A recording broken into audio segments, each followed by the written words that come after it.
America is known as the land of opportunity, where one could achieve anything they put their mind to, no matter who they are.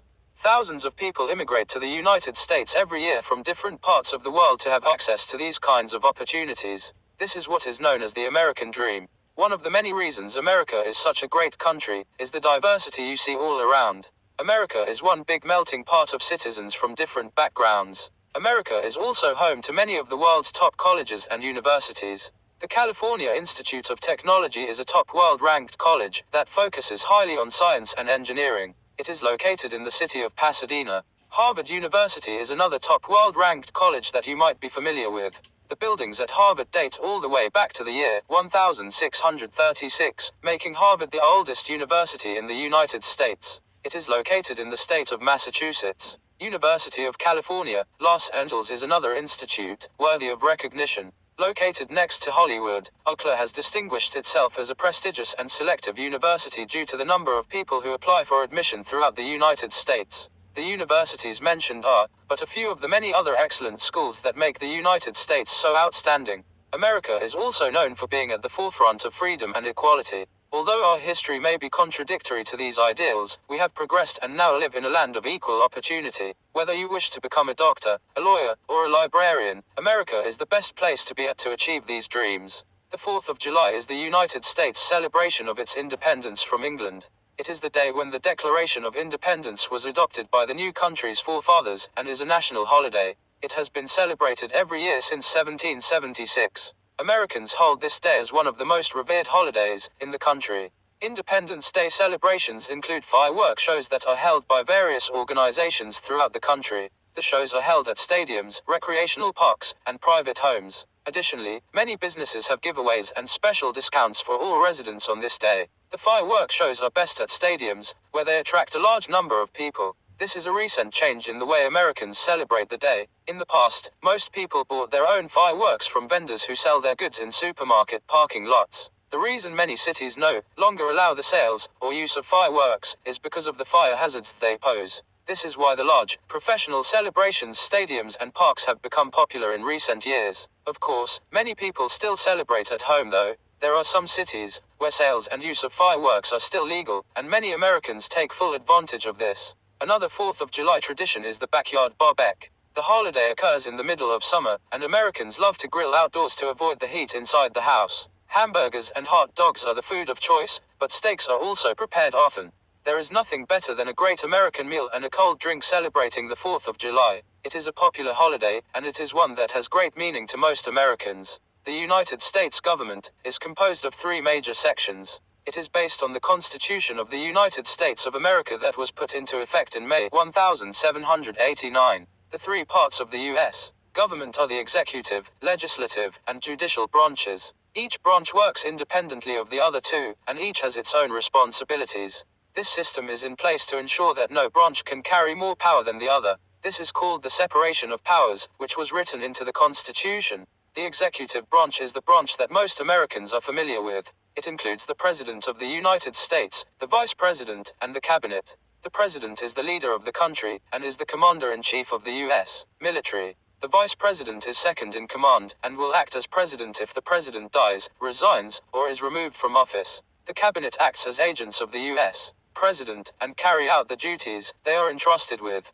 The legislative branch of government consists of the House of Representatives, and the Senate. Together they form the Congress, which can levy and collect taxes, mint money, and establish federal courts. It can also declare war, and raise and support the Army, Navy, and Air Force to protect the country. The House of Representatives has 435 members, and the Senate consists of 100 senators, with 2 from each of the states. Any legislation, or new law, must be approved by both the House of Representatives and the Senate. Christmas, observed on December 25th, is a Christian holiday that celebrates the birth of Jesus Christ. Christians of different denominations go to church on Christmas. Many Catholics go to midnight mass. In the United States, however, the holiday has a much more secular tone, and is celebrated throughout the country. Many people, regardless of their religion, put up and decorate a Christmas tree. The tree can be a real evergreen, or it can be an artificial tree. Lights, strings, tinsel, and even popcorn can be used to decorate a Christmas tree. On the top of the tree is a star or an angel.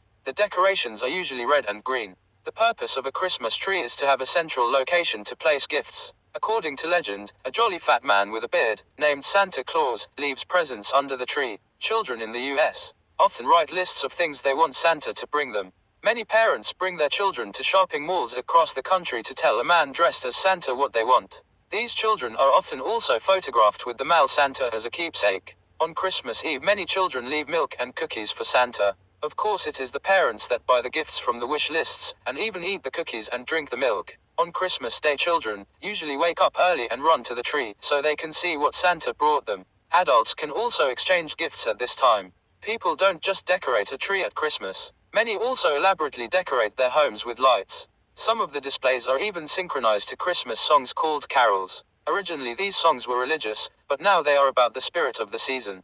New Year's Day officially begins as soon as people yell Happy New Year at midnight. Most people continue partying well after midnight into the wee hours of the first day of the new year. In fact, many New Year's parties include breakfast or brunch. Sometimes at the stroke of midnight, there will be fireworks and couples often kiss. One of the most famous New Year's celebrations takes place in New York City's Times Square, where a huge cut, crystal ball drops at midnight in front of millions of people standing in the cold. Many more millions watch on television. Some groups, called polar bear clubs, jump into the cold ocean water on New Year's Day as a literal way to start the new year fresh. New Year's Day, January 1st, is a national holiday in the United States. This means that schools, banks, government offices, and post offices are closed. Given how much people tend to drink alcohol on New Year's Eve, many people wake up on New Year's Day with a hangover. The national holiday is a good day to recover.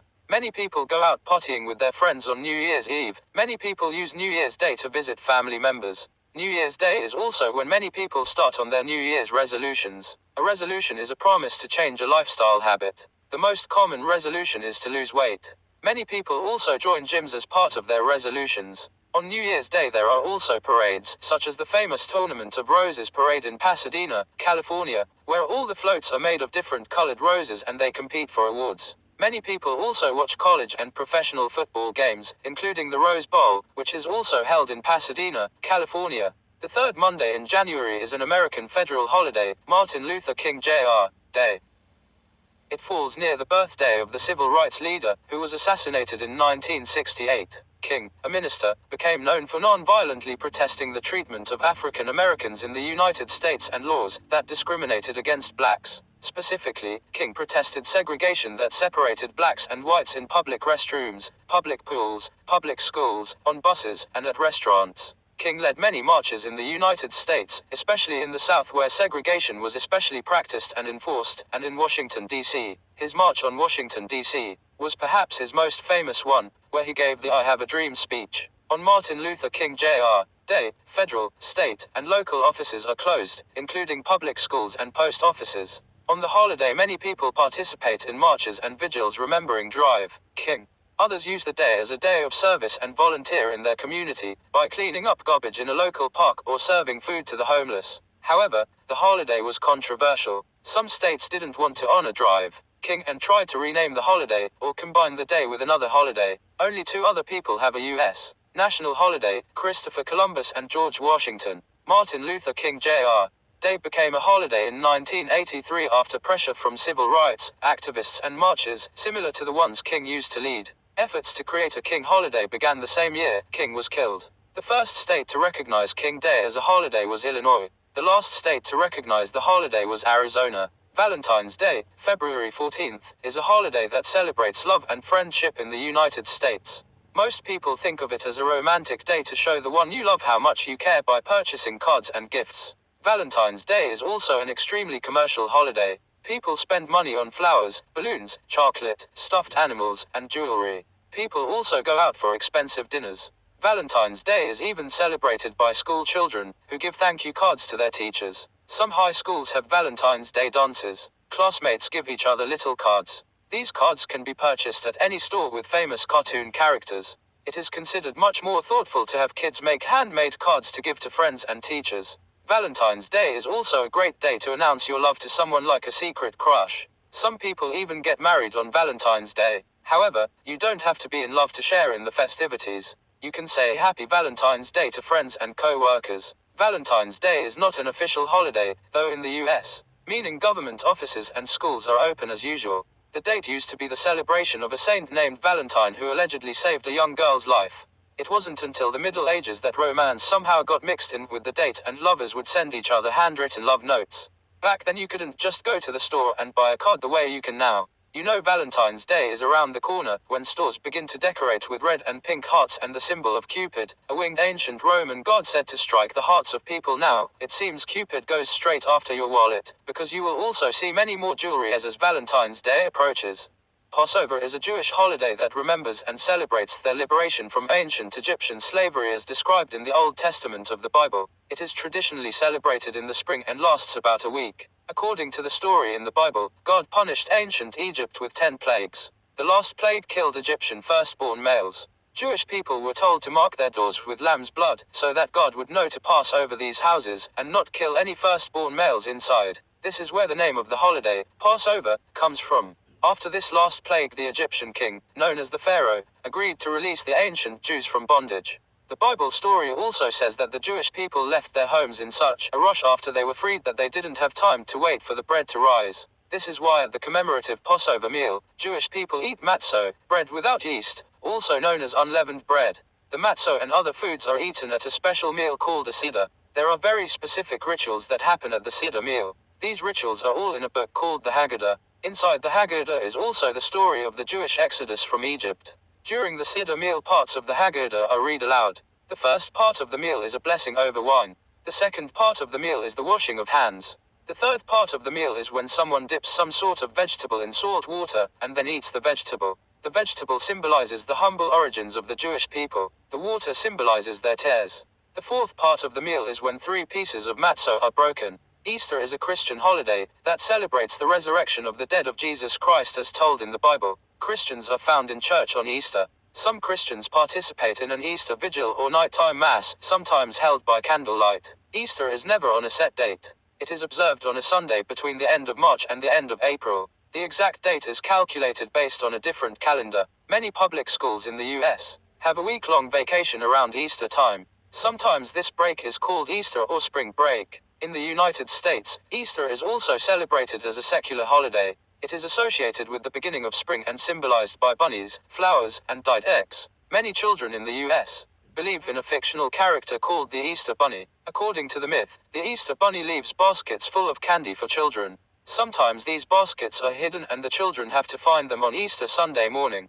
Candy that is usually inside an Easter basket can include chocolate in the shape of bunnies or chicks, jelly beans, and marshmallows. Another activity associated with Easter is an Easter egg hunt. According to popular mythology, the Easter Bunny hides painted eggs and children need to find them. While real eggs used to be used, now it is common to use plastic eggs filled with candy. There are usually public Easter egg hunts in parks across the country. The White House even hosts an Easter egg hunt. Another Easter tradition associated with Easter is dyeing real eggs in different, usually pastel, colors like light pink, blue and yellow. In New York City, people take to Fifth Avenue to participate in the Easter parade. The Easter parade isn't a parade with marching bands and floats. People walk up and down Fifth Avenue showing off elaborately decorated hats, or Easter bonnets. Mother's Day is a holiday that celebrates and honors mothers in the United States. It is celebrated on the second Sunday in May. It became an official holiday in the country at the start of the 20th century as a way to honor mothers whose sons had died in war. The holiday is celebrated in a number of ways. People give mothers gifts like flowers, cards, and jewelry to thank them for all their hard work. A popular symbol of the holiday is the carnation. This is because when the holiday first began in the US, people were encouraged to wear a red carnation if their mother was alive or a white carnation if their mother was dead. Many people take their mothers out for a special meal. In fact, Mother's Day is the most popular date in the US for people to go out and eat, and it is estimated that people spend billions on meals and gifts. Mother's Day is also the most popular day to make long-distance calls in the US. It is the second most popular gift-giving day after Christmas. Since its establishment, Mother's Day has been criticized for becoming highly commercialized. In fact, the founder of the US holiday, Anna Jarvis, began protesting the holiday and was even arrested for disturbing the peace for demonstrating. Jarvis's own mother started the campaign to establish a mother's holiday during the American Civil War. Mothers are not the only people celebrated on this day. All mother figures including grandmothers, great-grandmothers, stepmothers, and foster mothers are honored on the holiday. In schools many students make special gifts, including handmade cards. While widely recognized, Mother's Day is not a federal holiday. Many other countries around the world have their own version of Mother's Day. Father's Day is a holiday observed in the United States to honor fathers, fatherhood, and other paternal figures like grandfathers, stepfathers, and uncles. It is observed on the third Sunday in June. In the early 20th century, there was a mining accident in West Virginia that killed almost 400 men. A push for a day to remember the men killed, who were mostly husbands and fathers, was the start of a push for a national holiday. This was in 1908. It wasn't until 1972, however, that Father's Day was recognized by law as a national holiday. This is due in part to the fact that people were resistant to what they saw as another overly invented holiday meant to just make people spend money. It wasn't seen as a way to remember the dead or to honor living fathers and father figures. People weren't entirely wrong. Organizations representing men's clothing manufacturers put in a lot of money for the holiday to become popular. Like Mother's Day, it indeed is a holiday that has become highly commercialized. There are greeting cards to mark the day, and stores advertise gifts for dad. These gifts traditionally include electronics, ties, and tools. In schools, children often make cards and other gifts. Father's Day is not a federal holiday, even though it is widely celebrated. Some of the ways Father's Day is celebrated is with meals, especially barbecues, since the holiday falls at the beginning of the summer. Memorial Day is a United States holiday to remember the men and women who have died while serving in the armed forces. The armed forces include all branches of the U.S. military. Those branches are Army, Navy, Marines, Air Force, and Coast Guard. Memorial Day is a federal holiday, which means government offices, banks, post offices, and schools are closed. Memorial Day is always observed on the last Monday of May. Memorial Day has its roots in the U.S. Civil War when a holiday, Decoration Day, was established to honor both Union and Confederate soldiers who died. On Decoration Day, people used to decorate the graves of deceased soldiers with flags and flowers. The name Memorial Day became more widely used after World War II in the late 1940s. However, the holiday wasn't officially called Memorial Day until 1967. Memorial Day is commemorated by ceremonies in cemeteries across the country. The most well-known one is held in Arlington National Cemetery near Washington, D.C. Arlington is a military cemetery, meaning only military personnel are buried there. Volunteers place U.S. flags on military graves at Arlington and other national cemeteries. There are also parades in honor of fallen service people held in different towns and cities. Another Memorial Day tradition is flying the U.S. flag at half-staff until noon, meaning it is flown at half its normal height. This is considered a sign of mourning.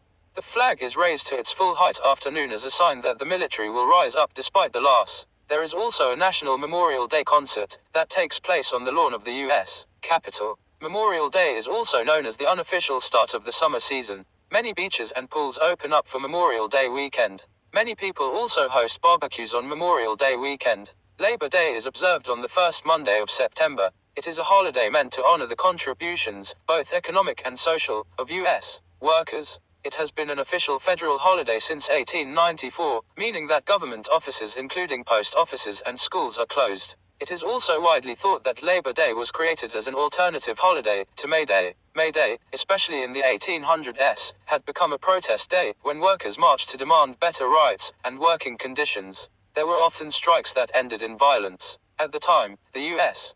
government was afraid that May Day was being led by communists and was having a bad influence on workers. Some people feel September was also chosen, since there are no other holidays between 4th of July and Thanksgiving in November. On Labor Day there are usually parades in major cities around the country. Politicians and labor leaders make speeches and hold press conferences. Labor Day is also considered the unofficial end of summer. Many people celebrate Labor Day with trips to the beaches, picnics, and barbecues. Many towns and cities host fireworks on this day. Many people also take their last summer vacations around this time. Labor Day is also the beginning of the professional and college football season in the U.S. Labor Day has also become an important retail holiday. Many stores have Labor Day sales to coincide with the start of the school year for many children in the U.S. This means that many store workers, while their holiday is being celebrated, have to work long hours. Columbus Day is observed on the second Monday of October in the United States and in some other countries around the world. For a long time it was observed on a specific date, October 12th.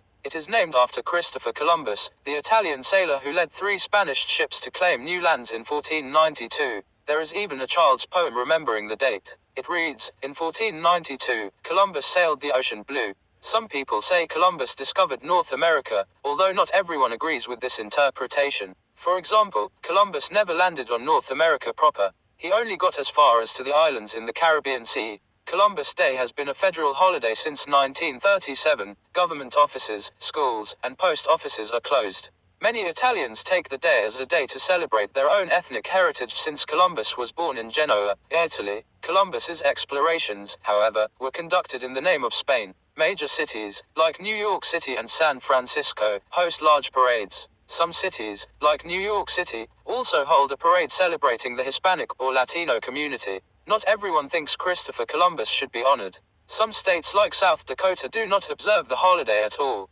Instead, they call the day Native American Day or Indigenous Peoples Day. In Hawaii, the holiday is also known as Landing Day or Discoverers Day. This is because European arrival in North America meant the loss of land and lives for many native people. Many people hold protests or vigils on this day to remember the Native Americans that were killed or enslaved as a result of the European arrival. Another name for the holiday is Dia de la Raza, which translates into English as Day of the Race. Halloween is on October 31st. It is also called All Hallows Eve or All Saints Eve. This is because, according to some, the holiday has its roots in a Christian holiday that remembers the dead. Others say the holiday has its roots in the ancient harvest season traditions of Ireland. In the US, though, the focus is less on memories of the dearly departed or agriculture. It is about kids dressing up in scary costumes and going door to door asking for candy. This is called trick or treating. When children knock on the door of a house or ring the doorbell, they usually say trick or treat. The trick part is a fake threat signaling that the kids will commit a prank if they aren't given something delicious. Homeowners then give the children candy, raisins, or some other food treat. Many homeowners decorate their houses to prepare for the holiday and let kids know that they are participating and can ring the bell for candy. Traditional decorations often include jack-o'-lanterns, which are pumpkins with faces carved into them and candles inside. Jack-o'-lanterns were thought to scare away evil spirits when Halloween was first celebrated among the ancient Christians. Also turnips, not pumpkins, were originally used. People often decorate using the colors black and orange. Halloween is not just for kids. Adults get in on the fun by attending costume parties. There are often contests for who has the best costume. There are also games bobbing for apples, where people have to get an apple using only their teeth from a large bucket of water. Other people celebrate by scaring themselves by going to haunted houses, homes where people dressed up as ghosts, zombies, and werewolves and jump out to frighten guests. People also tell scary stories or watch horror movies. Veterans Day is an official United States holiday, observed on November 11th, every year. While Memorial Day remembers those who have died while serving in any of the branches of the U.S. Armed Forces, Army, Navy, Marines, and Coast Guard, Veterans Day honors all members of the armed forces, especially the living. As a U.S. federal holiday, government offices and schools are closed, and most people have the day off from work. Banks are also closed. If November 11th falls on a Sunday, then the holiday is observed on the following Monday. The holiday was first observed after World War I, which ended on November 11, 1918. It was called Armistice Day then and was more about celebrating the absence of war and honoring those that served in that one war. It didn't become known as Veterans Day until 1954 after World War II and the Korean War, when there were many more members of the armed forces. Many restaurants offer free meals to veterans on the date. There is always a special ceremony at Arlington National Military Cemetery in Washington, D.C. This ceremony involves a wreath being placed over the grave of the unknown soldier. Many major cities also hold parades on this date. The U.S.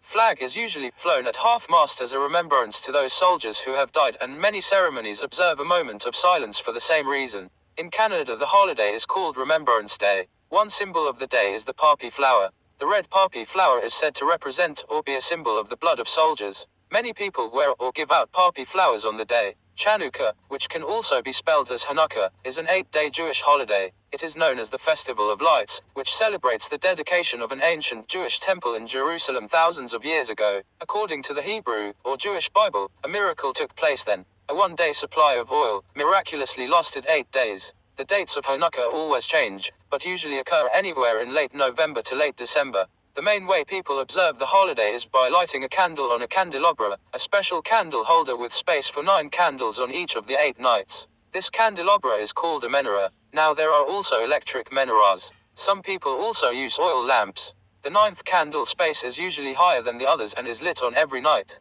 This 9th candle is there so that people can see the other candles they are lighting. So, 2 lights are lit on the first night, 3 on the second, and so on. Some families have the head of household light the candles. Other families share the responsibility. The menorah is supposed to be placed somewhere visible, like in a window facing the street. The candles are supposed to stay lit for at least 30 minutes after it gets dark. There are also special prayers people say and holy songs sung when the candles are lit. Schools and government offices are open for Hanukkah since the observances happen at night. Some families exchange gifts on each night of the holiday. Some foods traditionally eaten on Hanukkah include latkes, fried potato pancakes, and donuts.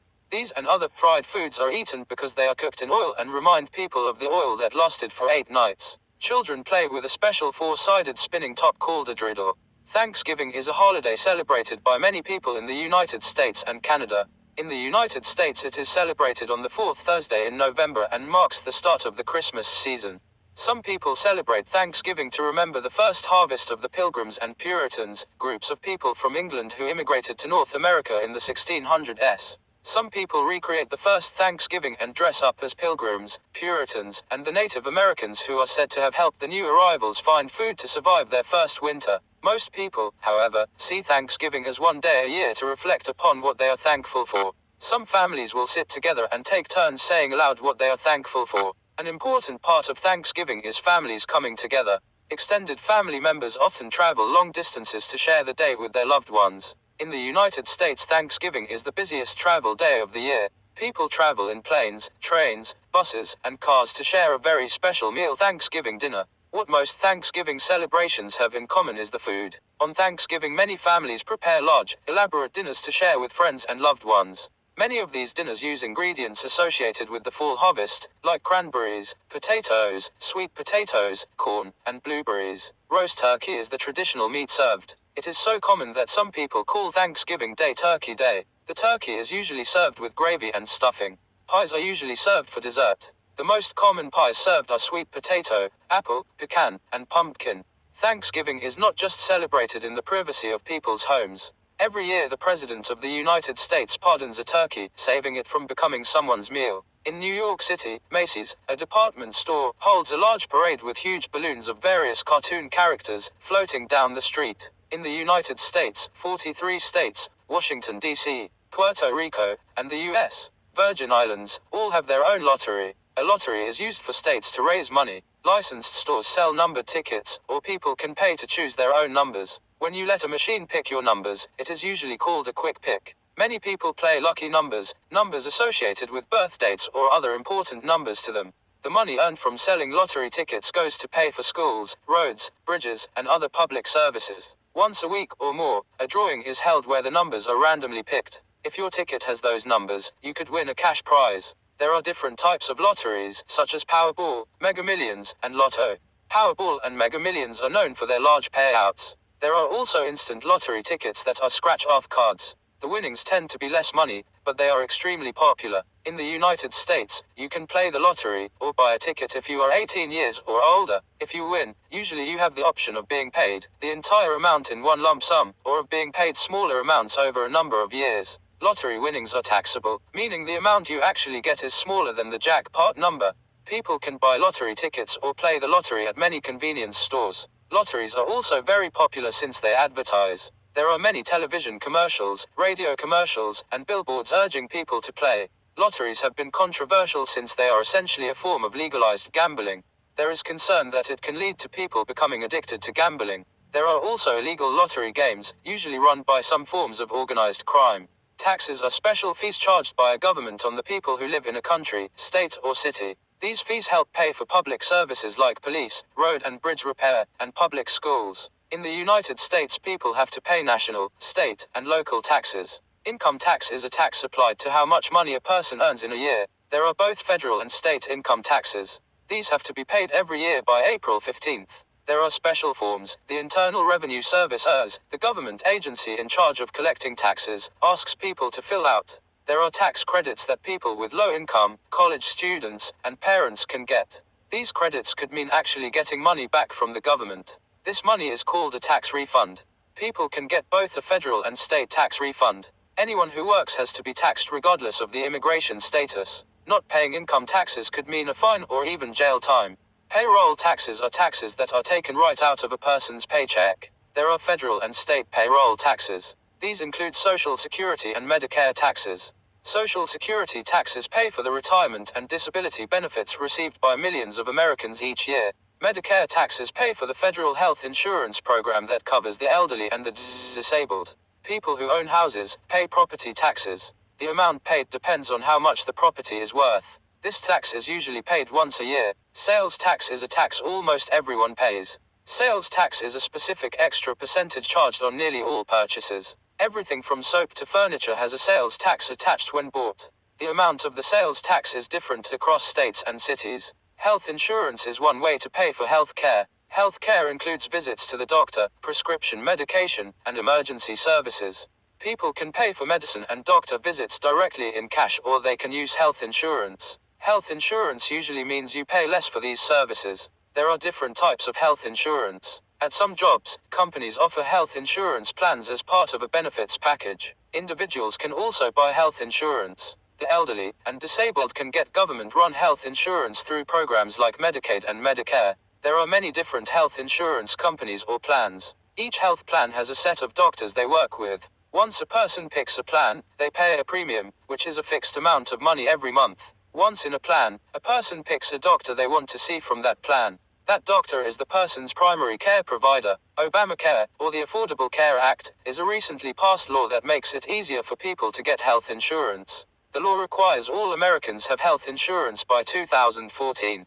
Those that do not get health insurance by the end of the year will have to pay a fine in the form of an extra tax when they file their income taxes. Through Obamacare, people can still get insurance through their jobs, privately, or through Medicaid and Medicare. They can also buy health insurance through state marketplaces, where people can get help choosing a plan based on their income and health care needs. These marketplaces also create an easy way to compare what different plans offer. If people cannot afford to buy health insurance, they may qualify for government programs that offer free health insurance like Medicaid, Medicare, or for children, a special program called the Children's Health Insurance Program CHIP. Immigration in the United States is a complicated and controversial issue. Since the founding of the country, people have come from different countries in search of a better life and opportunities. Immigration laws, however, are always changing and are complicated. This leads to many people coming into the US without proper legal status. While some people call immigrants who come and stay in the US without the proper papers illegals, many consider this term offensive. The more acceptable term is undocumented, since they do not have the correct legal documents. It is estimated that there are more than 11 million undocumented people in the United States. While some people will say there is no reason for immigrants to be undocumented in the US, there are limits on the number of green cards, or legal permanent resident cards, people from certain countries can get. There are also long waiting lists, up to 14 years in some cases, for people coming from certain countries to apply for legal status in the US. Additionally, there are a limited amount of visas, or permits, for people coming into the US with manual labor skills. Millions of undocumented people have been deported or sent back to their country of origin under President Obama. In 2013, the US Senate passed an immigration reform bill. The law adds extra border security along the US-Mexico border, and also makes it easier for immigrants to become citizens. The bill, which also has to be approved by the House of Representatives, has not yet been presented or voted on by Congress. Because of this, many are asking President Obama to take action to protect some of the undocumented, many of whom have been in the US for many years and have children that are US citizens. The American community college system is a place for second chances. Community colleges are two-year schools that thrived in California after the end of World War II. Many American military personnel were returning to civilian life after their service to the country. Some of these young people decided not to go to college after high school, so that they could serve their country during that time of need. When they returned, many of them turned to the community college system in California to continue their education. The United States government introduced the GI Bill at that time, giving returning servicemen and women educational benefits to help them get back to school. Soon community colleges and new school districts began appearing throughout the country. Community colleges helped ease returning military personnel back into college life. It was a low-cost, less stressful alternative to going back to a four-year university. Today, community colleges attract students from all parts of the world. In California, a large population of students comes from Asia and Latin America.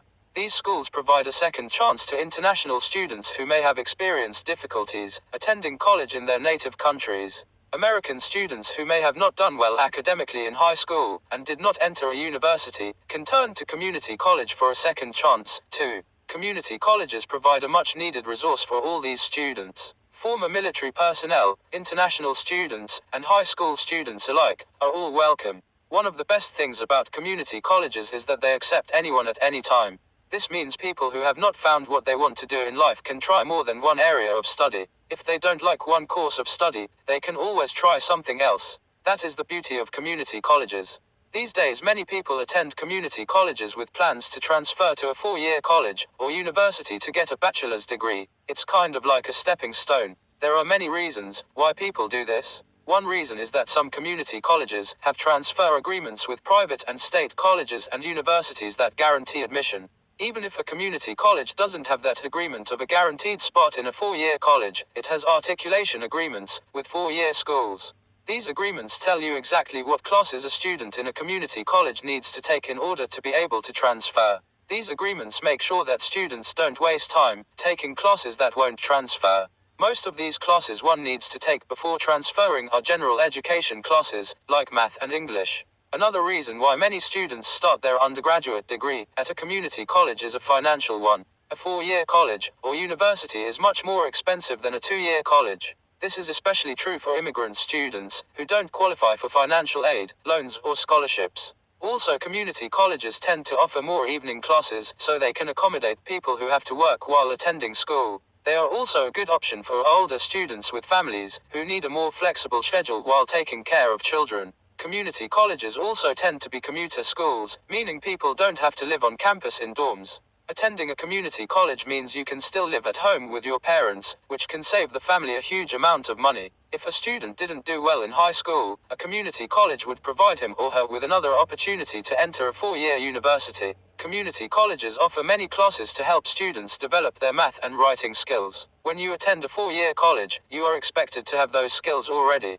Community college will prepare students to successfully graduate from a 4-year school. Most children in the US begin school at age 5 when they go to kindergarten. This is the beginning of elementary or primary school. Most children stay in elementary schools till they are about 11 years old. Elementary schools are divided by grades. The youngest children begin in kindergarten at 5 and then go to 1st grade, 2nd grade, and so on. Most elementary schools go up to 5th or 6th grade. The focus of an elementary school is basic academic and socialization skills. Mostly children learn how to read, write, count, add, subtract, multiply, and divide. Students also learn the rules of English grammar, spelling, and vocabulary. Children also learn basic social studies or history, science, art, and music skills, and participate in gym or physical education. In elementary schools, children also learn how to follow directions, share, and work in groups. Students usually stay in one classroom all day with one teacher who stays with them throughout the year. Students may leave the classroom to visit the school library, the school gym, and attend special science, art, and music classes. Students also usually leave the classroom for lunch and recess. For lunch, students sit at tables, separated by grade, in a large cafeteria. Recess is usually a half hour when children go out into a yard to play. The typical school day starts at about 800 hours in the morning and ends at about 3 o'clock p.m. Students go to school from Monday to Friday and have the weekends off. Elementary school teachers are licensed by the state where they work. They have to graduate from college, or even graduate school, taking special classes in early childhood and elementary education. Before teachers can be in a classroom with students, they have to pass a background check and take an exam. Once a child finishes 5th or 6th grade in elementary school, they graduate and go on to middle school or junior high school. This school is a separate building, or set of buildings. Most students in middle school are between the ages of 10 and 14. The grade system continues in middle school. Middle school usually starts with 6th or 7th grade and ends with 8th grade. While they are less common, some elementary schools go from kindergarten to 8th grade. Most students are assigned a middle school based on where they live. However, there are charter, private, and specialized public middle schools that have an application process. The purpose of middle school is to provide a transition period between elementary school and high school. Middle school prepares students for high school life. In middle school, students don't stay in one classroom all day with one teacher. Students change classrooms for different subjects and have different teachers for each subject. In middle school, some students may even be able to choose some of their own classes, called electives. There is a set of core classes that all students have to take. These include English, math, science, and social studies or history classes. Gym or physical education classes are also required.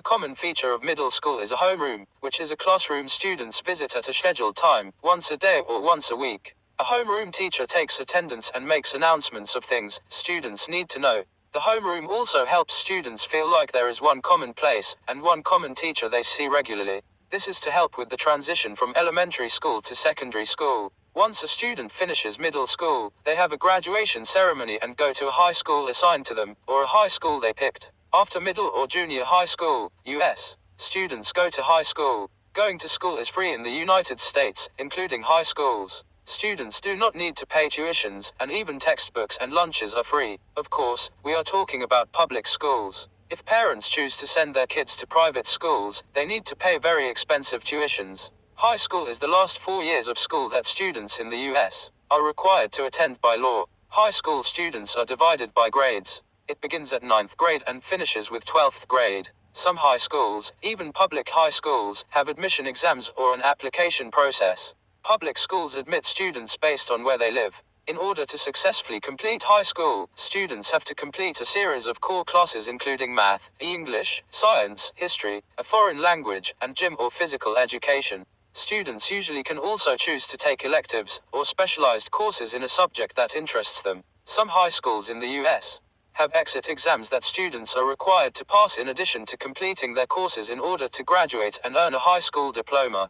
A law called the No Child Left Behind Act requires high schools that get federal money to make students take a standardized exam every year. A high school diploma is required for students who want to continue on to college and is considered a minimum requirement for any jobs. High schools classes are designed to prepare students for college. Some high schools offer specialized skills so that students can find work after graduation without going to college. Those are called vocational high schools. In high school, some students have the opportunity to take advanced placement app classes. These are college-level classes. If the students pass an exam after taking app classes, they can get college credit. In high school, students move from class to class throughout the school day.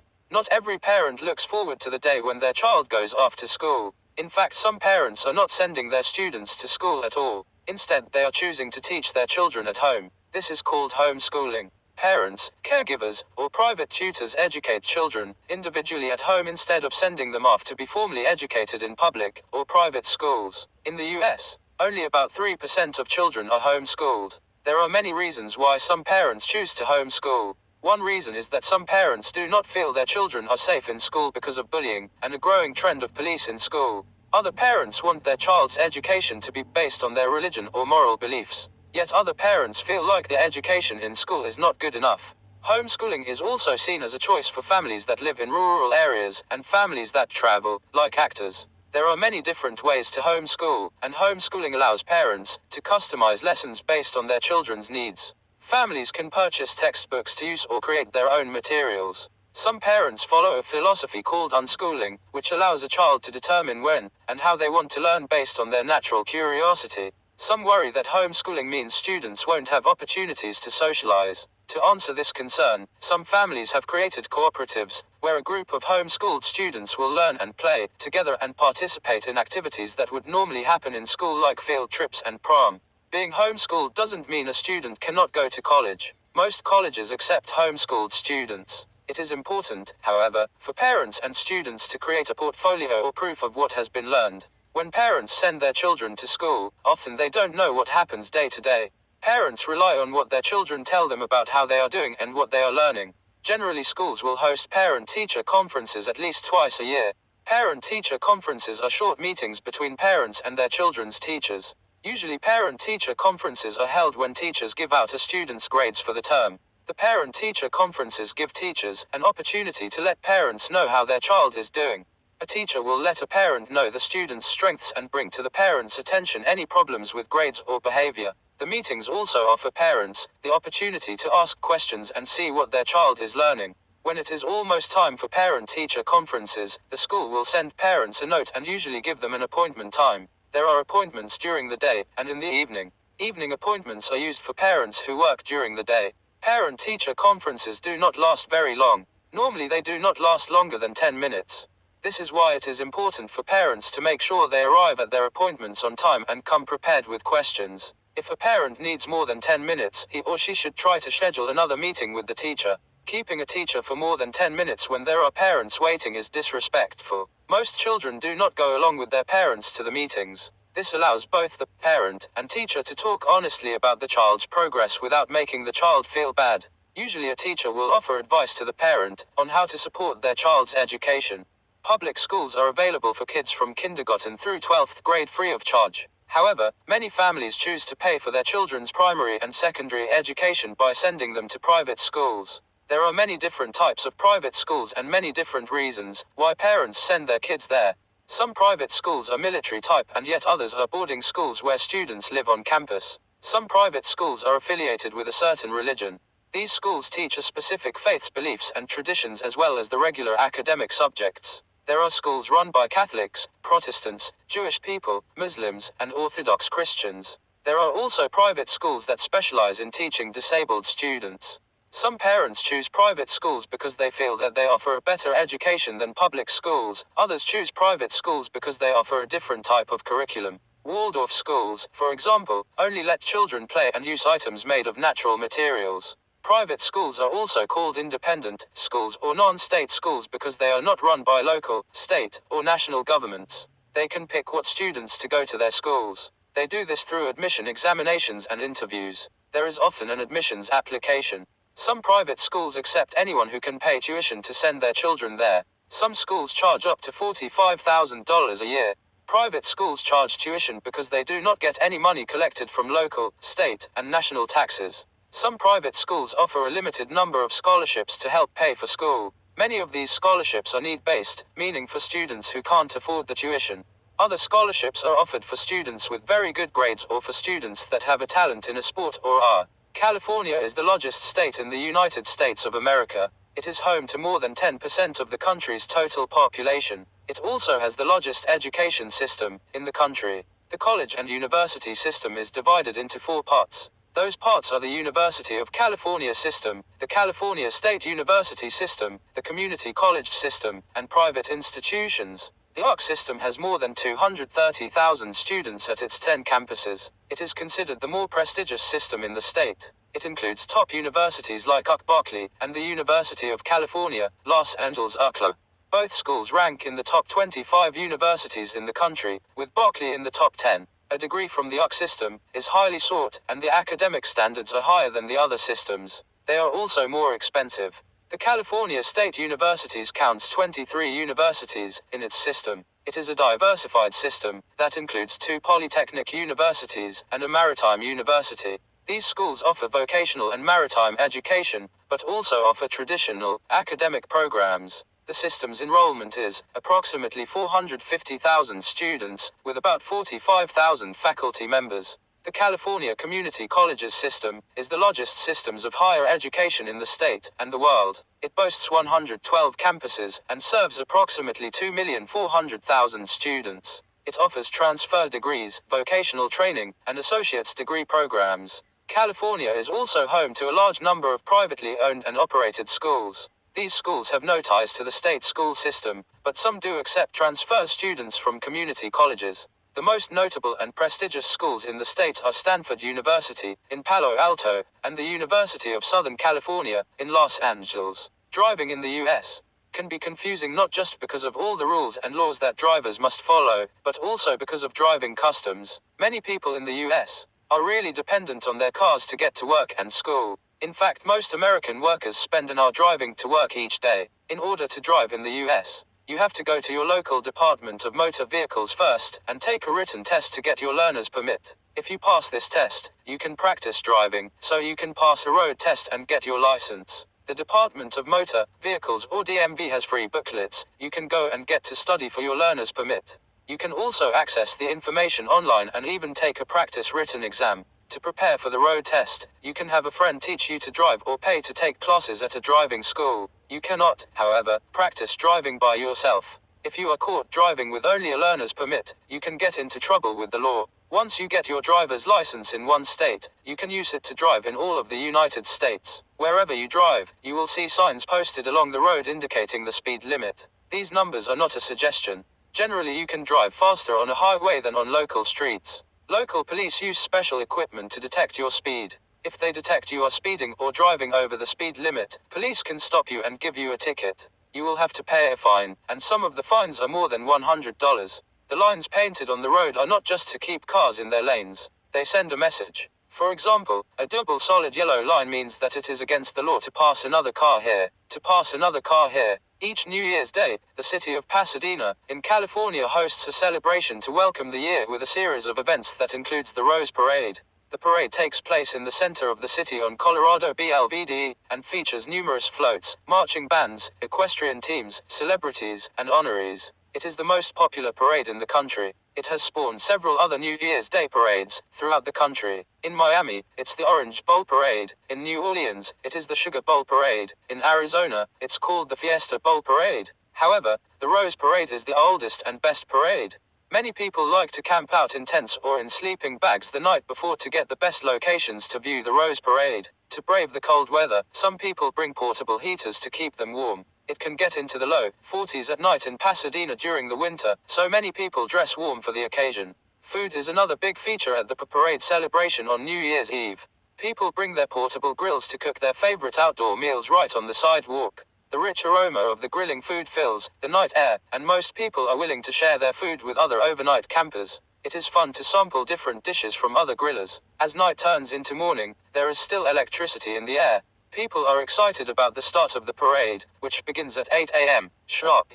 The floats are beautifully decorated in flowers, while the dancers and other performers dress in colorful costumes, some of which are made just for the parade. The marching bands come from nearby cities, high schools, and colleges. It is considered a great honor to participate in the Rose Parade. The self-portrait is nothing new.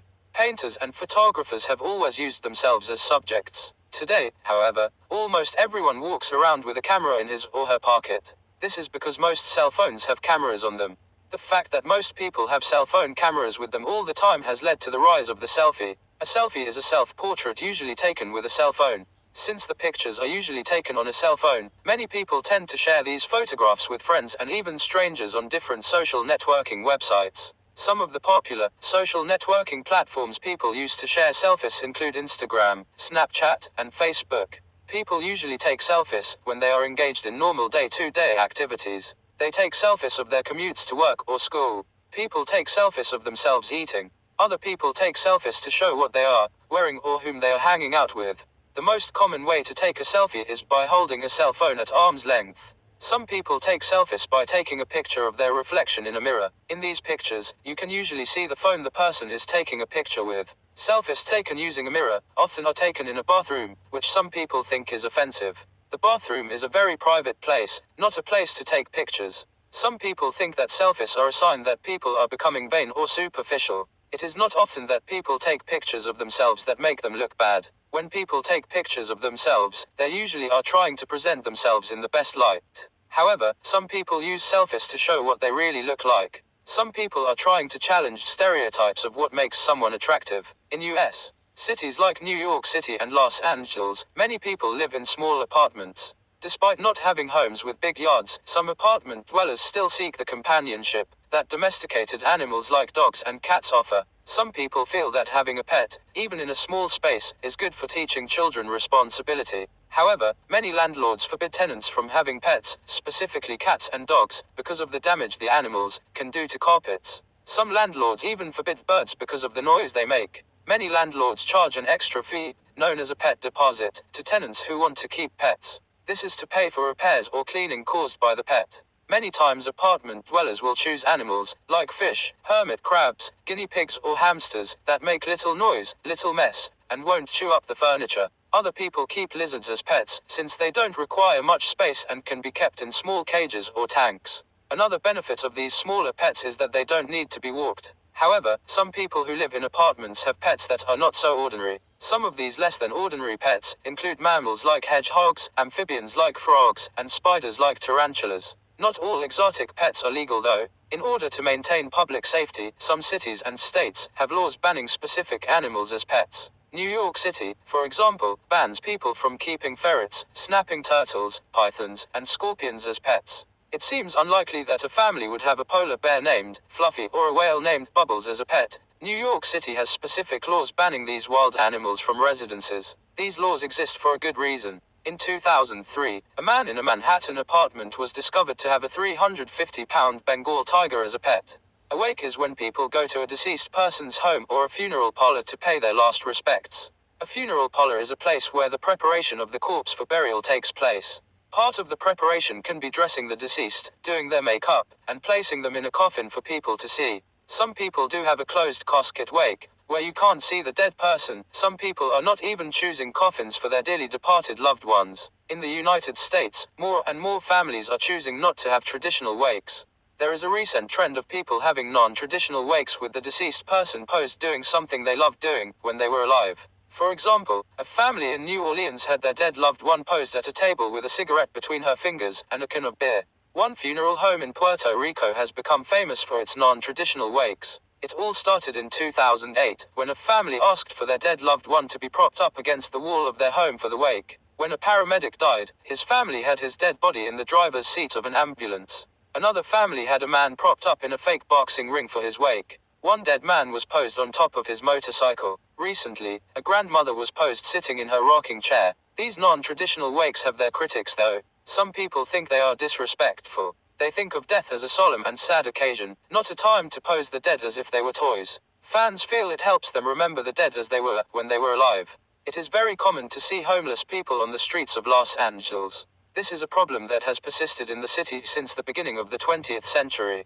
Back in that time, California was known for offering many job opportunities in farming, and many young men were hopping on trains from all over the country to arrive in Los Angeles. Unfortunately, many of those men often ended up finding themselves without a job, a place to stay, or even food to eat. To help these people, many churches began to establish shelters in the area of Los Angeles that would eventually become downtown. Even as the farm landscape changed to a big city environment, these shelters remained a refuge for many individuals that found themselves homeless. Nowadays, the homeless population of Los Angeles is made up of much more than just young men looking for work. Many economic and social changes have resulted in both men and women of all ages turning to the streets of Los Angeles. Some of them are there as a result of substance abuse that has left them moneyless and jobless. Others are veterans from various wars that cannot find the resources to get back to their normal lives. Additionally, many of these people suffer from mental disabilities that limit them from finding a job or being accepted in the rest of society. Since there are a lot of different causes that lead to homelessness, it is easy to see why finding solutions to helping all of the homeless people is so difficult. Although there are many programs that focus on providing the homeless food daily, it is much harder to find programs that try to assist the homeless in finding jobs and stable housing. In order to finally find a solution that will effectively help decrease the number of homeless people in the city, a lot more individualized attention must be placed on individuals based on their physical and mental health and circumstance. Some of the everyday heroes in the United States are the country's paramedics. These young men and women are usually the first people who respond to medical emergencies suffered by citizens. Paramedics must complete a very extensive physical training program that is designed to weed out those who cannot make the cut. A paramedic must be in fit condition and be mentally strong to perform his or her duties in the face of danger. Many of these heroes must endure life-threatening situations when responding to emergencies. Paramedics are usually attached to a county or city fire department, but there are also some private paramedic organizations. In Southern California, there are two primary schools for paramedic training. They are UCLA's Daniel Freeman Paramedic Program and the Paramedic Training Institute. Both of these schools provide candidates for the Los Angeles County and City Fire Departments. To become a paramedic for a county or city organization, candidates must also pass a psychological screening and a physical training program. Some of the equipment paramedics carry is very specialized. They carry basic and advanced life support gear such as forcible entry tools so they can reach people in peril, saws to cut through obstacles, and other emergency equipment. Paramedics provide a valuable service to the communities they serve. They must be certified in cardiopulmonary resuscitation (CPR) techniques, and be trained to handle all situations. Some paramedics are trained to respond to what is called mass casualty incidents (MCI). These emergencies occur whenever there is a tragic event, such as the September 11, 2001 attacks on the country, and other emergencies like earthquakes, mudslides, or floods. Paramedics can also be sent to emergency situations by citizens who call the 911 emergency phone number. One of the darkest days in American history was September 11, 2001. This is a day that will live in infamy for most Americans. It was the most tragic day in the history of the country since December 7, 1941, when the Japanese attacked Pearl Harbor. September 11th was the day Muslim extremists hijacked 4 commercial airliners in an attempt to destroy the American spirit by slamming those jets into 4 buildings. 3 of the 4 jets reached their targets, while 1 was stopped by a group of everyday heroes who gave their lives for their country. In the early morning hours on September 11, 2001, American Airlines Flight 11 slammed into the North Tower of the World Trade Center in New York City. A few minutes later, Flight 175, also an American Airlines flight, struck the South Tower. Both suicide attacks brought the towers down, but not immediately. It took time for the extreme heat from the burning jet fuel to weaken the towers to their eventual collapse. At about the same time, American Airlines Flight 77 crashed into the Pentagon, which is a government building in the country's capital, Washington, D.C. The 4th flight, United Airlines Flight 93, was also headed for the capital city. Most people think its target was either the Capitol building or the White House, the president's home. A group of brave passengers, upon hearing the news of what was happening in the country, decided to take down the giant airplane, even though they knew they would not survive. They stormed the cockpit and took the controls from the hijackers. The plane flew out of control, crashing into a field in the state of Pennsylvania, where all passengers were killed. In all, about 3,000 Americans lost their lives on that day, but the American spirit was not suppressed. Those responsible for the attacks were quickly dealt with, and the country soon began its journey to recovery. September 11, 2001, a day America will never forget. Some of the most majestic landscape views in California are the great California redwood and sequoia trees. These trees can be seen up close at Sequoia National Park in the southern Sierra Nevada mountain range of Visalia. This central California region boasts more than 400,000 acres of natural beauty that is uniquely Californian. The park is known as the Land of the Giants because of its beautiful trees. The landscape features great mountains, foothills, deep canyons, a large cavern system, and, of course, the world's largest trees. The park sits side by side with Kings Canyon National Park in the stunning San Joaquin Valley. Sequoia National Park was officially established as a national park in the 1890s. It features 14 campsites that include picnic tables, fire rings for outdoor cooking, and food storage boxes. It is a great place for a family vacation, with many of its campsites open year-round. But the most popular attractions are its forests. The ancient trees are some of the oldest living organisms on Earth, and draw millions of visitors worldwide. Redwood trees can reach heights of more than 375 feet. They are closely related to the giant sequoia trees, and are often mistaken for each other. They both are uniquely Californian, as they do not grow naturally in any other region in the world. Redwood trees live up to 2,000 years, and have branches that grow up to 5 feet in diameter. Its bark can grow up to 12 inches thick. The giant sequoia trees can live up to an astonishing 3,000 years, and have branches up to 8 feet in diameter. Its bark can grow to an amazing thickness of 3 feet. Both trees have dark brown bark, and look very similar, but the redwood thrives in coastal climate, while the sequoia exists in more mountainous areas. In either case, they are a must-see California attraction. There are many law enforcement agencies in the United States, and especially in California. Some of the largest agencies in Southern California are the Los Angeles Police Department, and the Los Angeles County Sheriff's Department. Both of these police forces are some of the largest in the country. They handle a full range of police duties ranging from traffic citations to murder, rape, and robbery cases.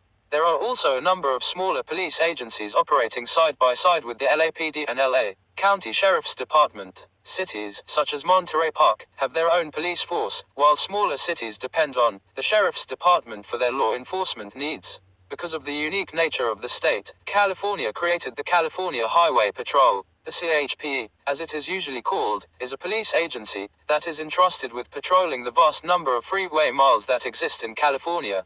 The state was built during a time of great mobility after the advent of the personal vehicle. Because of this, the state has more freeway miles than any other states in the United States with the exception of Texas. However, California has the most licensed drivers, and by far, the most registered vehicles. This made it necessary to create a police force dedicated to its highways. CHP officers are endowed with the same powers other police officers have. However, they do not have a crime investigation team for any offense other than traffic-related crimes. Whenever the CHP first responds to a crime that is not traffic-related, its officers perform the same duties a regular officer does. It then turns investigations over to the LAPD or Sheriff's Office depending on the location of the crime. The CHP has a long and storied history. Many young Californians, both male and female, are attracted to the CHP and enroll into its academy in Sacramento, the state's capital. One of the most beautiful and recognizable California landmarks is the Golden Gate Bridge in the city of San Francisco.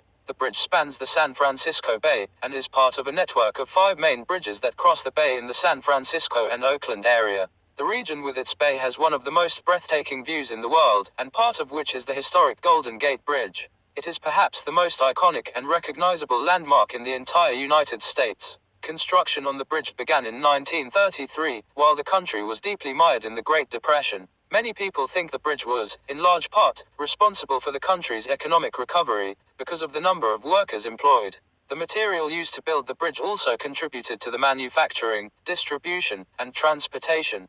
The bridge connects San Francisco to the San Francisco Peninsula in Marin County through both California State Route 1 and U.S. Route 101. Before the bridge was built, the only way to get from one location to the other was to go around the bay, or to take a ferry across. Construction of the bridge was controversial at the time. Many thought the project was simply too complex, expensive, and dangerous to build.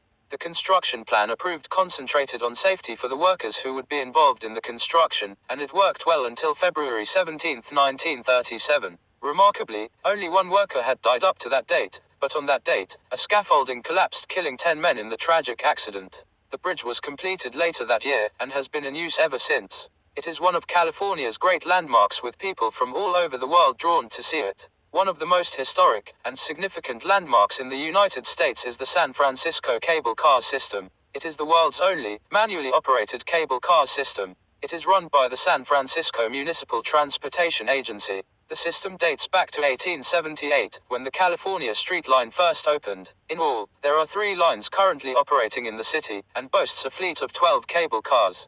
There used to be 23 lines in use throughout the city, connecting the diverse communities that make up San Francisco. The open-air cars are a major tourist attraction, and are still used by San Francisco commuters on a daily basis. The simple reason cable cars were first used in the city was because of its landscape. San Francisco is very hilly, which makes it impossible for municipal buses to scale. The solution for this problem was the cable car. These cars are literally pulled by cable, up and down the steep hills of the city, making it easier for people to get from one end of the city to the other. There are 2 types of cars in use today: single-ended cars and double-ended cars. The single-ended cars have open-sided sections with seats that face outward to the street. The rear section of these cars is enclosed with seats facing the interior of the car. These cars seat 29 passengers. They travel in both directions by using a swivel-based turntable that turns the car at the end of the line. The double-ended cars are a bit larger and can hold up to 68 passengers. It has 34 seats and grips for an additional 34 standing passengers. The best feature of these cars is the pure fun they are to ride. People who ride the San Francisco cable cars are stepping into part of California's history. Car chases in the Los Angeles area are a fairly regular occurrence. In 2013 there were over 700 car chases. Car chases also have become a source of entertainment. Many car chases are captured on video and broadcast live as they are happening. No one has to wait until the 6 o'clock news comes on anymore to find out about what happened. People can tune into their local broadcast television station and see it happening in real time. These car chases are often captured with the help of a news channel's helicopter. The helicopter follows and films the chase through the streets, reporting what streets the cars are passing through. People like watching car chases for many reasons. They are intense and filled with drama. A viewer never knows what will happen next. Will the driver give up easily? Does the driver have a weapon? Will the driver get into an accident? Will someone crossing the street get hit? Tune in to find out. Many channels see their ratings soar when they air car chases. They are just giving the people what they want. Police are not always happy with the media covering car chases live on the air. Police worry that people trying to escape enjoy the attention. Police feel that broadcasting car chases encourages people to escape. Police also worry that the attention brings innocent bystanders to the street. Someone could get hurt. The media insists they have the right to show car chases. They feel they are informing the public. Car chases happen for many reasons. Sometimes police will chase someone who stole a car. Other times the police may try to do a routine traffic stop. However, the driver with the broken taillight may have a warrant for arrest, so off he drives. In Los Angeles, places associated with death are often popular. One such popular place is the Department of Medical Examiner Coroner. When someone dies and the cause of death is undetermined or suspicious, the body is brought here for examination. It is the coroner's job to determine the time, cause, and manner of death. Sometimes the coroner will have to perform an autopsy, which is like an operation on a dead body to try to figure out how the person died. One of the reasons the LA coroner's office is so popular is because of the number of famous people who have been examined there. Some of those people include Marilyn Monroe, Robert F. Kennedy, Michael Jackson, and Whitney Houston. The Los Angeles coroner's office is so popular that there is even a gift shop where visitors can buy items like shirts, caps, and mugs with the coroner's logo on them.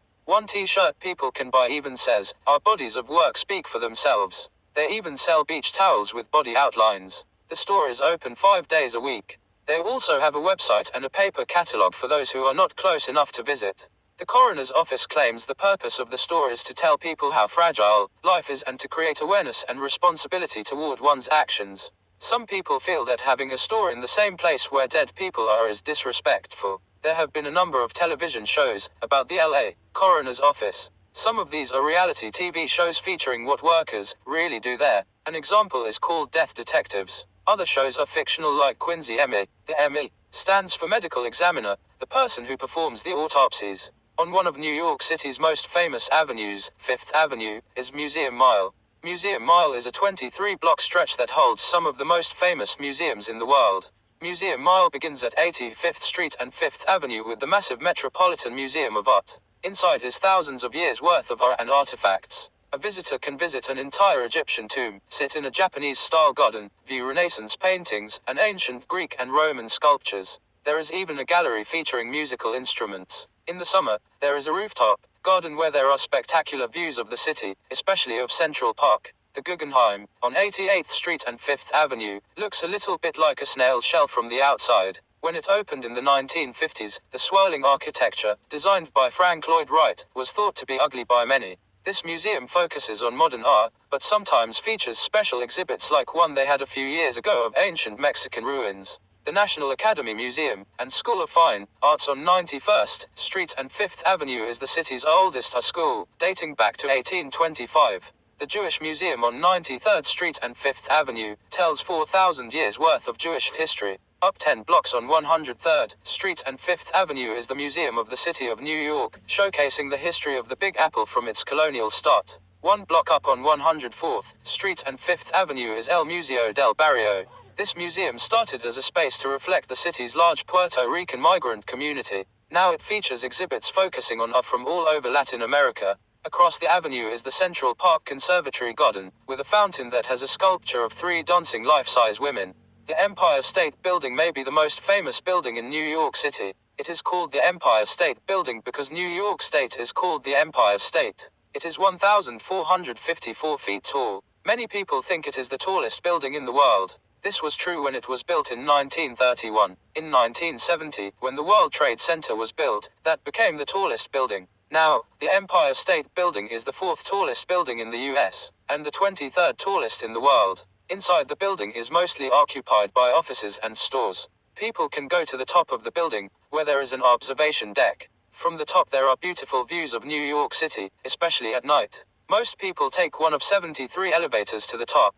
It takes less than 1 minute by elevator to get to the 80th floor. That is where there is a gift shop. Some people walk 1,860 steps to the top. Every year there is even a race, with people competing to see who can walk up to the top the fastest. The landmark is not just famous because of its height. In 1945, a small plane crashed into it. More than 30 people have tried to kill themselves by jumping off the building. In 1933 it was featured in the movie King Kong, where a giant gorilla climbs to the top and falls to his death after being attacked by airplanes. The building was also in the movie Sleepless in Seattle with Tom Hanks. At night, the top of the Empire State Building is lit up in different colors. It is red and green on Christmas, red for Lunar New Year, and blue for Hanukkah. On the 4th of July it is red, white, and blue. Most people don't know that the full name of the Statue of Liberty is the Statue of Liberty Enlightening the World. She is a symbol of freedom, especially for many immigrants. When many immigrants came to the United States in the late 1800s, Lady Liberty in New York Harbor was assigned to tell them that they had made it to America. Inside the base of the statue, there is a plaque with a famous poem written on it. The poem is The New Colossus by Emma Lazarus. Many immigrants feel this poem speaks to them the reasons they came to America. One line of the poem is, "Give me your tired, your poor, your huddled masses yearning to breathe free." Lady Liberty was not always green. She used to be copper-colored, but the years have caused the copper that the statue is made of to change color. The 151-foot-tall sculpture was a 100th birthday gift from France to the United States in 1886. It is located on Liberty Island right off the southern tip of Manhattan, New York City. The only way to get there is to take a ferry. Inside the base of the statue is a museum. To get to the crown, people have to climb 377 steps up a double spiral staircase from the feet of the statue. There is no elevator. People need to be in good shape to climb to the top. People used to be able to climb up to the torch of the statue, but it was shut down because it was too easy to fall off. About 4 million people visit the Statue of Liberty every year. People who can't go to New York can see replicas in Las Vegas and other parts of the world. Rockefeller Center is a complex of 19 buildings. It is named for a famous, New York City business magnate, John D. Rockefeller, who built the group of buildings from 1930–1939. The most famous building in the complex is the General Electric building where NBC television studios are based. It is smack in the middle of Manhattan, New York City, between 5th and 6th Avenues and between 48th and 51st Streets. The address of the G building is 30 Rockefeller Plaza. That's how the show 30 Rock got its name. The show was filmed there. Saturday Night Live, a popular American late-night show, is also filmed there. Visitors can get tickets to see a show being taped, and can also tour the studios. Visitors to Rockefeller Center can visit the plaza, which becomes an ice skating rink in the winter. Every year a huge Christmas tree is placed there, and thousands of people attend the tree lighting ceremony, which always features famous singers. In the spring, summer, and fall, the plaza becomes a cave. In the middle of the plaza is a statue of the Greek god Prometheus. His myth states that he brought fire to the world. 200 flags from all countries of the United Nations surround the plaza. Radio City Music Hall is another famous building in Rockefeller Center. Many musicians give concerts here, but it is best known as the home of the Rockets, a dance company named for Rockefeller Center. They are famous for their kick lines and are best known for performing in the Radio City Christmas Spectacular, an annual musical holiday stage show. Manhattan is a small island that is one part of New York City. New York City, the Big Apple, is actually made up of 5 sections called boroughs. These boroughs are Manhattan, Queens, Brooklyn, Staten Island, and the Bronx. Manhattan has the most people of all the boroughs, about 1,500,000, even though it is the smallest borough by size. If you send a letter to someone who lives on Manhattan, don't write Manhattan on the envelope. You should write New York, like the famous Frank Sinatra song. Because the island is so small, most people live and work in tall buildings. Some of these buildings are called skyscrapers because it looks like they are touching the sky. Some famous skyscrapers in Manhattan are Empire State Building, Chrysler Building, 70 Pine Street, Trump Building, G Building, and Citigroup Center. Manhattan is connected to the other boroughs by a series of bridges and tunnels. The most famous bridge may be the Brooklyn Bridge because of its brick arches. The New York City subway, a massive mass transit system that mostly runs underground, also connects the island to the rest of the boroughs. Manhattan, like the other boroughs, has many different neighborhoods, many of which are named for the ethnic communities that first lived there. Some of these neighborhoods include Little Italy, Little Germany, Little Brazil, Chinatown, and Koreatown. One of the most famous parts of Manhattan is Times Square. Times Square is called the crossroads of the world. Every year millions of people gather there on New Year's Eve to watch an illuminated crystal ball drop. There are many theaters around Times Square. Most of these theaters are on Broadway, a famous street considered the home of the American theater industry. Another famous Manhattan street is Fifth Avenue. A part of the avenue features expensive designer stores like Tiffany's. Fifth Avenue is also famous for its Museum Mile. For many years, gambling in the United States was legal only in the state of Nevada. Nevada is a western state that is east of California, south of Oregon and Idaho, west of Utah, and north of Arizona. It is a desert state where little rain falls during the year. It is a little more than 275 miles from the city of Los Angeles, which is where most of its visitors come from. Driving from Los Angeles is about 4 hours. Las Vegas, which means the meadows in Spanish, was established by the Mexicans in the mid-1800s.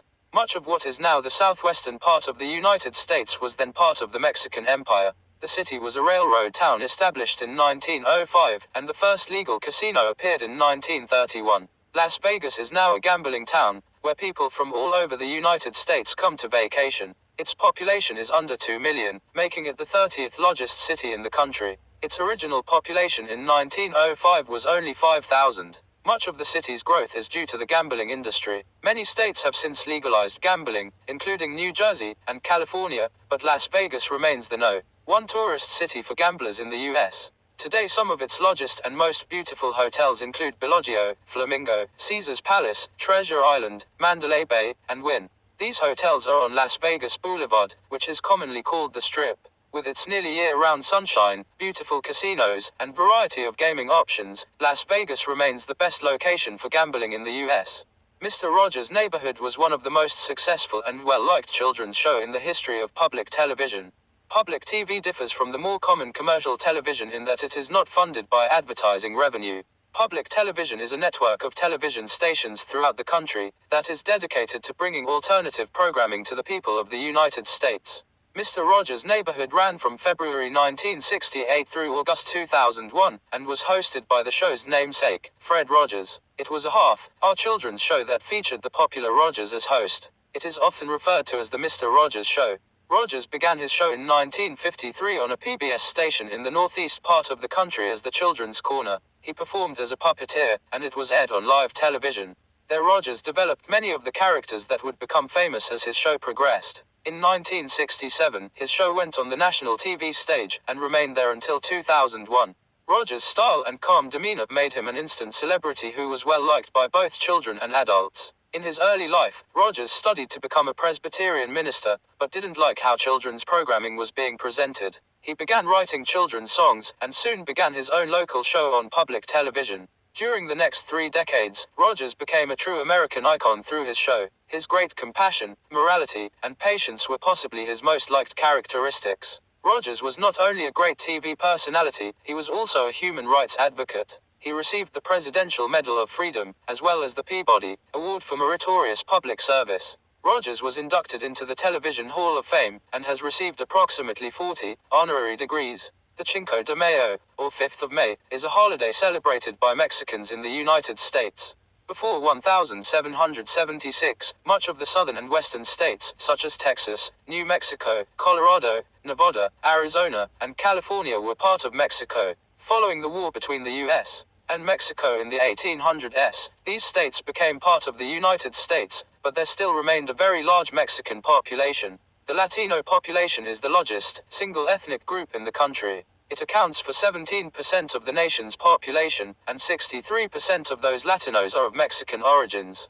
The Cinco de Mayo is a large celebration in the country's southwest region. It celebrates the Mexican victory in the Battle of Puebla against France on May 5, 1862. Curiously, the day is celebrated more in the United States than it is in Mexico itself. In Los Angeles, the city celebrates the event with the Fiesta Broadway, which is the largest Cinco de Mayo celebration in the world. More than 500,000 people come to downtown LA to participate in the street fair that covers 24 square blocks. The celebration takes place on the last Sunday of April. There are rides, games, and especially food at this celebration, and it is growing every year. Los Angeles is not the only Southland city to host Cinco de Mayo celebrations. The cities of Corona, West Los Angeles, and Commerce also have events, and the famous Silver Street celebration in downtown LA is also very popular.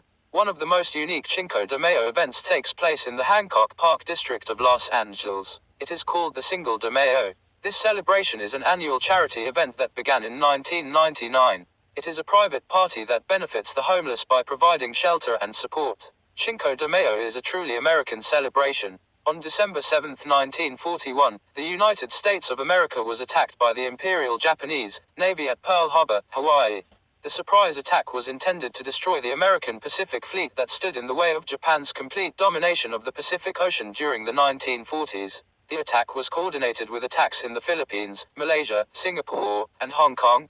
Pearl Harbor was attacked by more than 350 Japanese airplane fighters, bombers, and torpedo planes that were launched from 6 aircraft carriers. The early morning attack sank 4 U.S. battleships, and 4 more were heavily damaged. 6 of the 8 battleships were restored and returned to service, but the Japanese also destroyed or damaged 3 cruisers, 3 destroyers, a minelayer, and an anti-aircraft training ship. In addition, 188 U.S. aircraft were destroyed, with many of them on the ground. The attack was devastating. It took the U.S. years to recover from all the damage caused on that fateful morning. However, the Japanese were unable to destroy their main targets, the Navy's aircraft carriers. By what some call a stroke of luck, the U.S. carrier fleet was out to sea at the time of the attack. The country was in shock at the news of the disaster. U.S. President Franklin Delano Roosevelt called the attack cowardly, and declared December 7th as a day that will live in infamy. On December 8th, the United States formally declared war on Japan. This plummeted the country into World War II, which Roosevelt had long hoped to avoid. Soon after the United States' declaration of war against Japan, Germany, which was a Japanese ally, declared war on the U.S., and the country was now fully involved in the greatest war in the history of the world. America is one of the most diversified countries in the world. It is comprised of many different cultures from Latin America, Europe, Asia, and Africa. It is truly a melting pot of diversity. All these cultures have come together to create a new culture, an American culture. Many of the traditions, customs, religions, and celebrations of these cultures have been adopted into American culture, including funeral traditions. Traditional American funerals are basic. They usually include some sort of religious ritual, followed by a procession to the burial grounds, and a small ceremony at the grave site, but these vary depending on the culture. At most American funerals, the deceased person's family sends out a death announcement called an obituary. These obits normally serve to pass information to others about the deceased, and the time and day of the funeral event. At the church service, the deceased is usually eulogized by friends and family. This is where a person goes up to the front of the crowd to say a few things about the deceased, and how he or she affected their life. The procession usually takes the form of a caravan of private cars and trucks that follow the hearse, which contains the deceased's coffin and remains. At the gravesite, another small ritual takes place where the deceased is given a blessing from a member of the clergy. Friends and family are then allowed to say goodbye to the deceased. There is an American tradition of picking up a handful of soil and tossing it on the coffin, as a way of saying farewell to the deceased. The family then gathers at a home or restaurant with some of the attendees to have a meal and to exchange stories before going on their way. Most cultures in the U.S. have adopted this traditional American funeral ritual, but many include features that are unique to their individual culture. One of the most significant dates in the history of the United States is November 22, 1963. That is the day President John Fitzgerald Kennedy was assassinated in Dallas, Texas, while riding in an open-air car. The president was visiting Texas for the first time since his inauguration in January 1961. Kennedy was one of the most popular presidents in the history of the United States, and still remains so today. His death shocked the nation for several reasons, but mostly because it was televised on a live broadcast.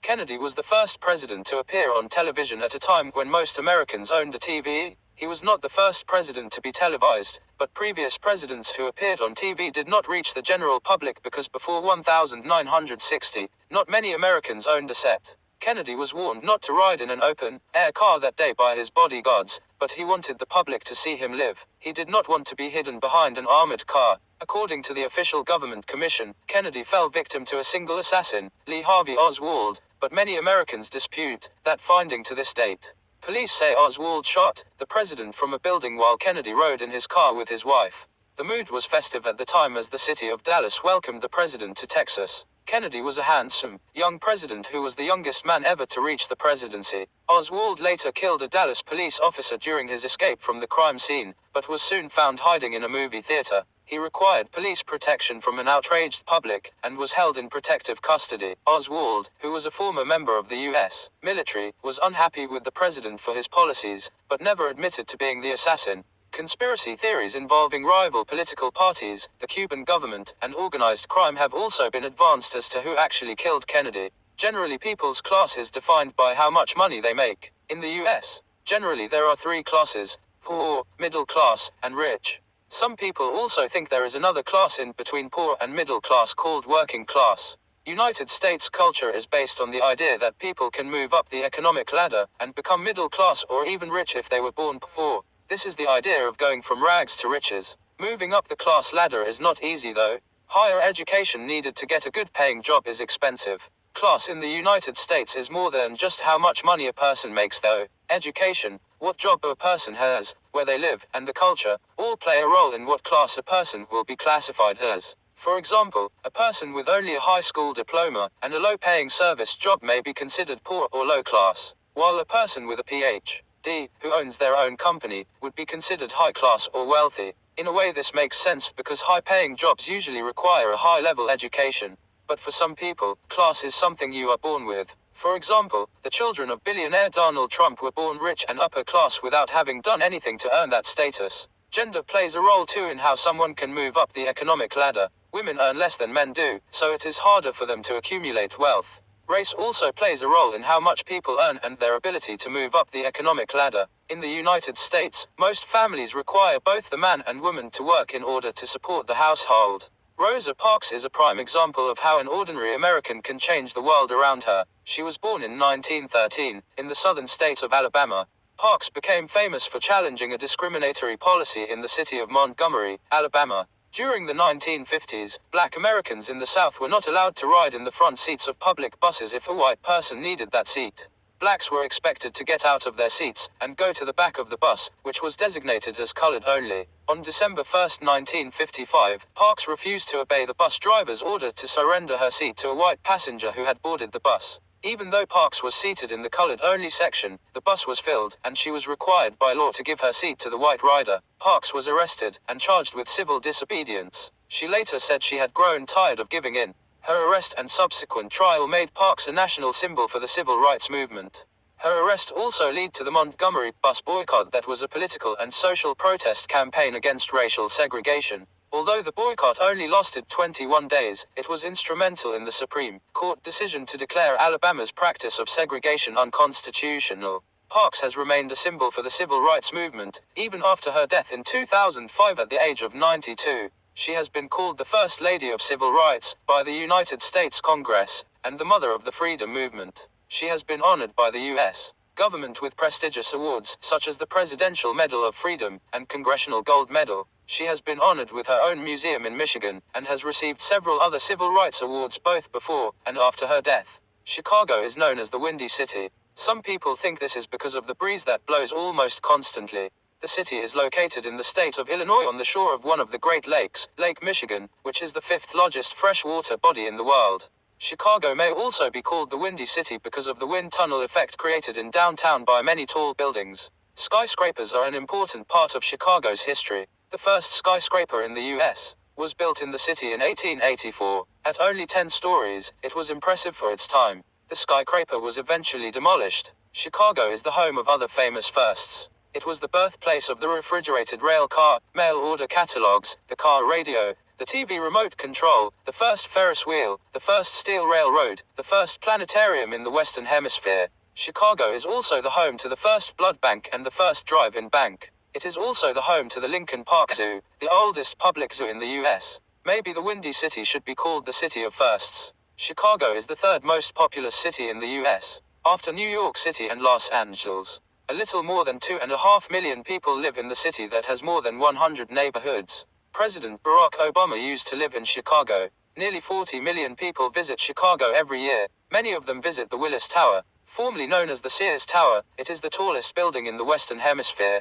It takes only a minute to get up to the 103rd floor Skydeck thanks to some of the fastest elevators in the world. From the Skydeck, visitors can see 4 states: Indiana, Illinois, Michigan, and Wisconsin. Boston is the capital of Massachusetts. It is the largest city in the New England state, and is rich with history. This is why over 12 million people visit the city every year. It is a very old city, founded in 1630 by English colonists fleeing religious persecution. The American Revolution, when colonists, known as patriots, fought for their independence from the British, began in Boston with the Battle of Lexington. Other key events in the Revolution occurred in the city. One was the Boston Massacre, when British troops fired upon protesters, killing 5. The Boston Tea Party, when colonists dumped an entire shipment of British tea into the harbor to protest taxes, was not a party at all. Paul Revere's Midnight Ride, where he warned colonists of British troops approaching, also happened in Boston. Many of these sites can be accessed by taking a walk down the Freedom Trail, a red line of bricks embedded in the ground through the city.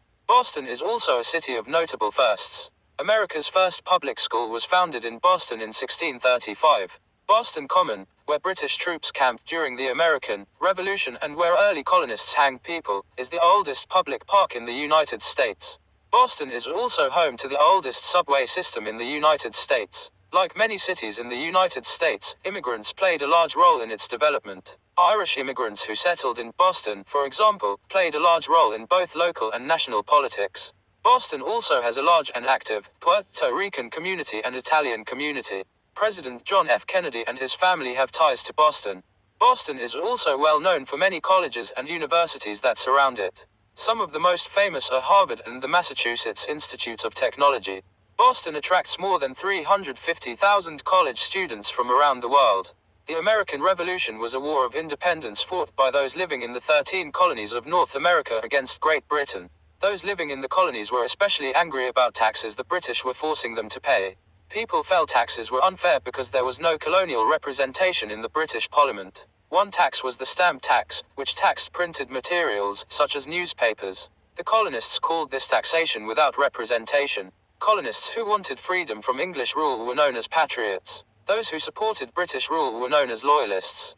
Before full-scale war broke out, there were many acts of protest by patriots, like the Boston Tea Party when Bostonians boarded British ships and dumped 342 chests of tea into the harbor, because of a tea tax. On April 19, the first shots were fired in Lexington and Concord, Massachusetts, which officially started the war. Many people were involved in the struggle for independence. Benjamin Franklin, Thomas Jefferson, and John Adams worked together to write the Declaration of Independence. On July 4, 1776, patriots declared themselves free. Most people know George Washington was the first president of the United States. Before that he was the commander-in-chief of the Patriot Army. Most of the battles in the American Revolution were fought in the Northeast in places near Boston and New York. The British, known as redcoats because of their red uniform jackets, had help from German mercenary soldiers called Hessians. Patriots had support from other Europeans. France entered the American Revolution on the side of the colonists in 1778. This helped force the British surrender at Yorktown, Virginia, in 1779. However, fighting would not formally end until 1783 with the Treaty of Paris when Great Britain recognized the United States as an independent nation.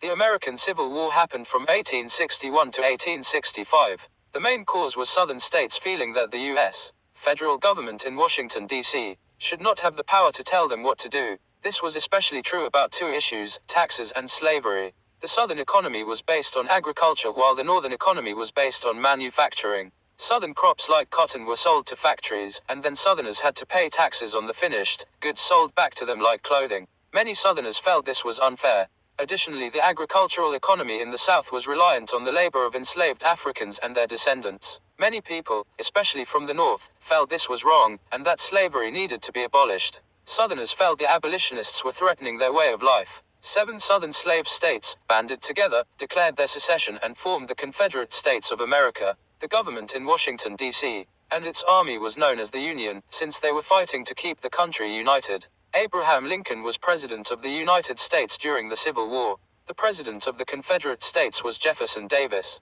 The first battle was the Battle of Fort Sumter.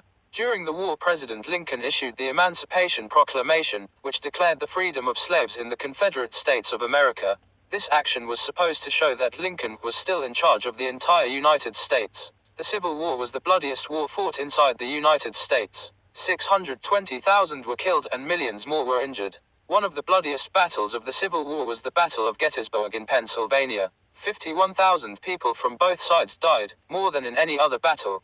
The Civil War ended in 1865 when General Robert E. Lee of the Confederate Army surrendered. Fires are destructive. They also create changes. In 1871 a fire burned most of Chicago to the ground. Many people think the fire was started when a cow knocked over a gas lamp. Most of the city at the time was built of wood. This, combined with the famous Chicago winds and a drought, made the city burn down quickly. The fire lasted for 3 days. 100,000 people were left homeless, and at least 300 were killed. What was amazing was how quickly the city was rebuilt, eventually becoming the 3rd most populous city in the United States. The Great Boston Fire of 1872 created a property damage of $73.5 million, more than any other fire in the U.S. history. Most of downtown Boston and the financial district burned down in the fire that began in a warehouse basement. 30 people died, and thousands lost their jobs and their homes. However, the city was rebuilt in 2 years. It began enforcing building regulations because of the fire. The 1911 Triangle Shirtwaist Factory fire in New York City caused the 4th highest loss of life from an industrial accident in the U.S. history. 123 women and 23 men, all garment workers and mostly poor immigrants, died from the fire, smoke inhalation, or falling or jumping to their deaths. Child labor was not uncommon. The youngest victims were 2 14-year-old girls who worked in the factory. So many people died because the owners of the factory locked the doors to the stairs and exits. This was to prevent the workers from taking breaks and stealing. As a result of the fire and huge loss of life, many people began protesting poor working conditions. The U.S. Congress passed laws improving factory safety conditions. Women workers also formed a union to fight for better working conditions. Salem in the state of Massachusetts is called the Witch City, but don't be afraid. There aren't women wearing pointy, black hats riding around on brooms.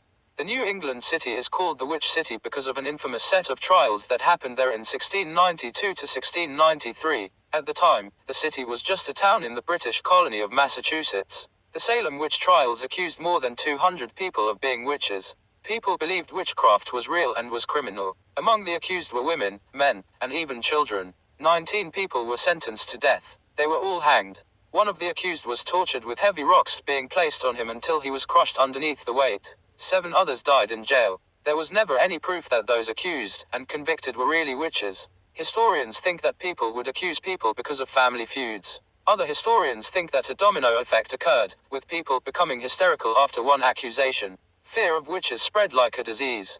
The Salem witch trials have become a part of the city's history. The Crucible, a play about the trials by Arthur Miller, has been turned into a movie. The city is not ashamed of its past, but rather uses it to teach tolerance and earn some tourist dollars. There is a memorial dedicated to the innocent people who died because of the witch hunts. There is a witch museum that tells the story of what happened. Many people visit Salem around Halloween. Salem police cars have witch logos. A local public school is known as the Witchcraft Heights Elementary School, and the Salem High School sports teams are named the Witches. Films and television shows featuring fictional witches have been filmed in Salem, including Hocus Pocus and Bewitched. The United Nations, an international organization founded in 1945 after the Second World War by 51 countries, has its headquarters along the East River in New York City. Technically, anyone who visits UN headquarters is not in New York anymore. They are not even in the United States. That is because the land and buildings are considered international territory. The United Nations has its own flag, its own post office and its own postage stamps.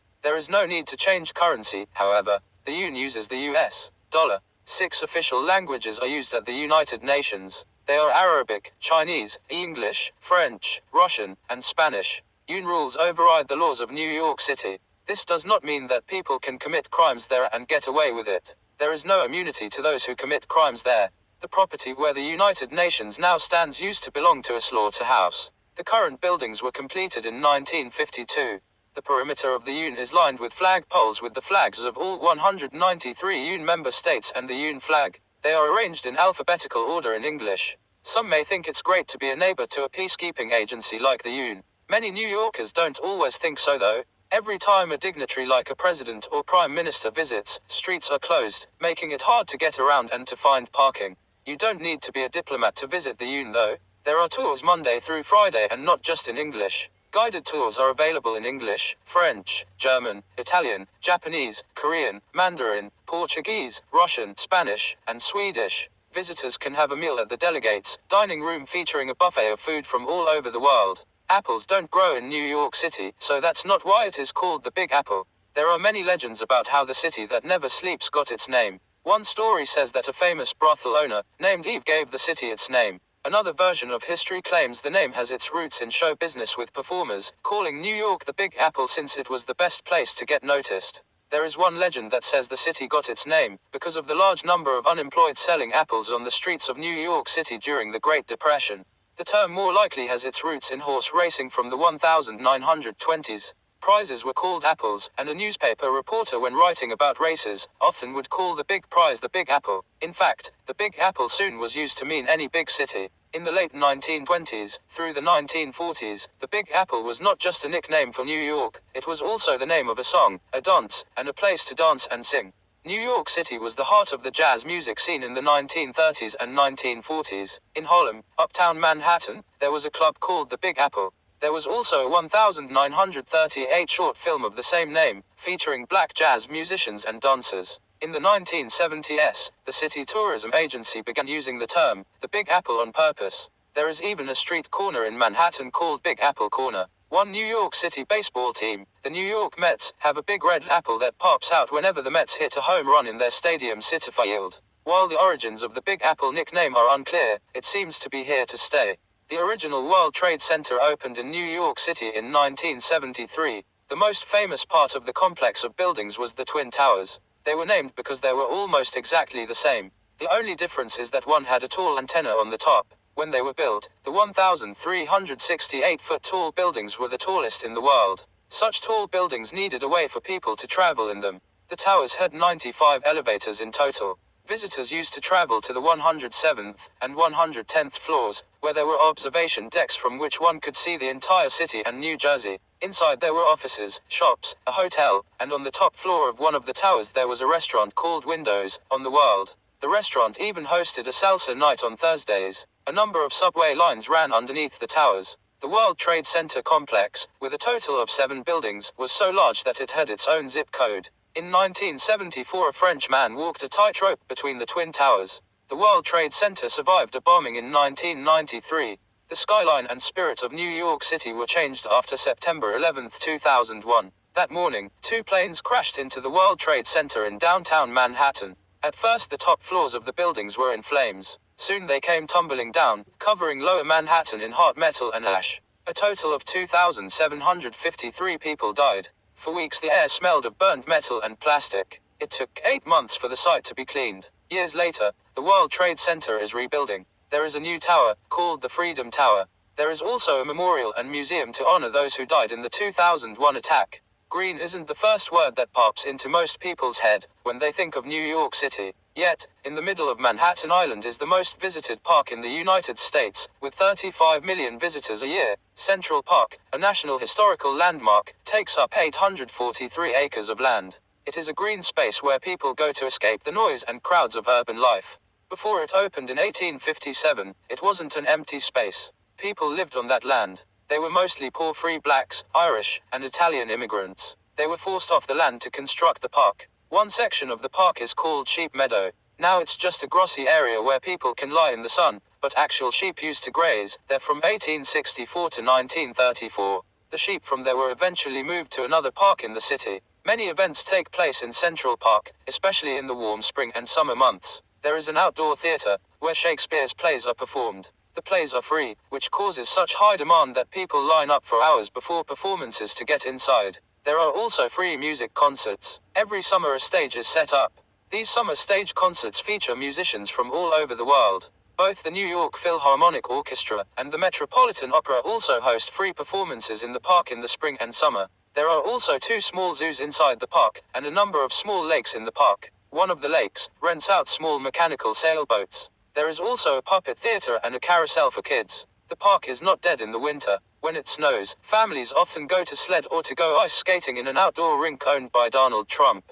The Marlboro Man was a fictional character who appeared in several advertising campaigns for the Philip Morris Corporation. His ads ran on television from 1964 through 1999, effectively entering the collective conscience of the American people for generations. Philip Morris is one of the largest tobacco-producing companies in the world, and the corporation used the Marlboro Man with great success over the years. The Marlboro Man was a strong, rugged-looking man who rode a mighty horse, and traveled throughout the country promoting tobacco products. He appeared in television, radio, print, and billboard ads for decades. When the United States Surgeon General deemed tobacco smokers unhealthy in the 1960s, the beginning of the end for the Marlboro Man had begun. The Surgeon General began an anti-smoking campaign by requiring all cigarette companies to place its warning label on each package sold in the country. The warning included the wording that tobacco smoke can cause lung cancer. Soon the pressure was on the tobacco companies to curb their advertising campaigns. In 1955, tobacco sales reached $15 billion in the United States alone. After the Marlboro Man was introduced to the American public, that total reached $20 billion. This increase was largely based on the Marlboro Man campaign. The company also started an advertising scheme by offering genuine Marlboro Man gear for sale. These commodities were of high quality that appealed to the outdoor type of person. The gear ranged from camping equipment, hats, to outdoor clothing. It was very successful in its time. This success came at a great expense though. 4 men who portrayed the Marlboro Man died of lung cancer, earning Marlboro cigarettes as the cowboy killer. The Marlboro Man is still popular in some parts of Europe and Japan, where smoking is still in vogue. The Beatles are an English group of musicians from Liverpool, England. It took America by storm with their appearance on the Ed Sullivan Show on primetime television. The group's first appearance was seen by more than 73 million viewers in February 1964, introducing the band to the American people. In the months to follow, The group became the biggest rock and roll band ever to hit the United States. The group's success opened the door for other British bands to make their way to America. Bands such as the Rolling Stones, The Who, The Kinks and the Dave Clark Five were soon playing their music to American audiences. The Beatles were made up by four of the finest musicians to ever play rock music. Their lead singer was Paul McCartney, and drummer Ringo Starr. Both still play to this day. Two of the original members, singers and songwriters, John Lennon and George Harrison, have tragically passed away, but their music lives in American culture to this day. The Beatles have sold more records in the United States than any other country in the world. There was controversy in the US prior to the group's first appearance. Conservative Americans viewed the Beatles as upstarts, with brash, new ideas, lyrics, and sound. The young generation of the time was ready for a change, and the Beatles gave them what they wanted. They were nicknamed the Mop Tops because of their long, bowl-like haircuts that flew in the face of convention in the 60s. Nothing was going to stop the Beatles though. Their music is as popular today as it was 50+ years ago. This February, the Grammy Awards presented a special telecast celebrating the 50th anniversary of the group's first appearance on The Ed Sullivan Show. The Griffith Observatory is a planetarium, and an exhibit hall located in Los Angeles is Griffith Park. It features several astronomical displays and telescopes in the Hollywood Hills in the Los Feliz district of the city. The observatory was built on land donated by Griffith J. Griffith in 1896. Griffith was a Welsh-born philanthropist and mining tycoon, who wanted to give the public access to a state-of-the-art observatory, so it was free of charge to visitors. He felt common people should be able to enjoy the wonders of the universe, and not be solely for the scientific community. Griffith donated 3,015 acres of land specifically to house the observatory that opened on May 14, 1935. During the first 5 days after the opening, the planetarium averaged more than 13,000 visitors a day. One of the major attractions was the Foucault pendulum that is designed to show the Earth's rotation, and the Zeiss reflecting telescope. The observatory has a striking view of Los Angeles and Hollywood, and the Pacific Ocean can be seen on clear days from there.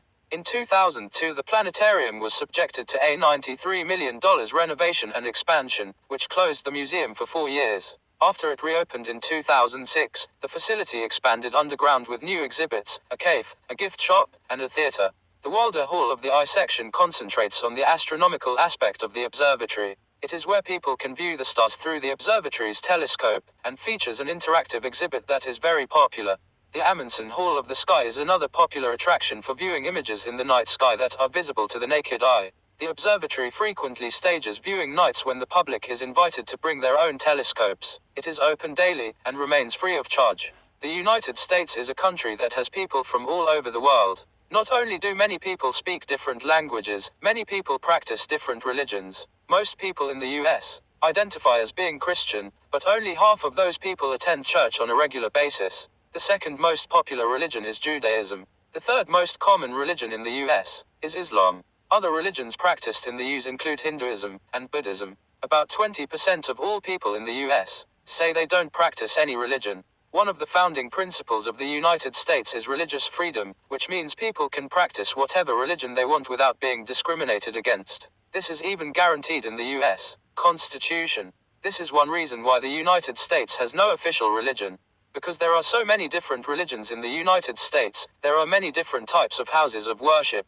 Christians attend churches. Jews and Hindus attend temples. Muslims attend mosques. Many people use what they wear to reflect their religious beliefs. For example, some Islamic women wear a scarf called hijab to cover their head. It is disrespectful to ask a Muslim woman to take off her hijab or ask for her to show you what is under it. Male followers of an Indian religion called Sikhism usually wear cotton turbans. Again, it is wrong to take a person's turban off, or ask that they take it off. Male followers of Hasidism, a branch of Judaism, have long curls on the side of their heads. They wear a fringed prayer shawl. Other Jewish men may wear a small cap on their heads called a yarmulke. This is supposed to be a constant reminder that God is above them. The Woodstock Music and Art Fair, commonly called Woodstock, was an American music and art celebration that took place from August 15, 1969. It was billed as 3 days of peace and music, and was a defining event for the young generation of Americans of the time. The 1960s was an impactful era in American history.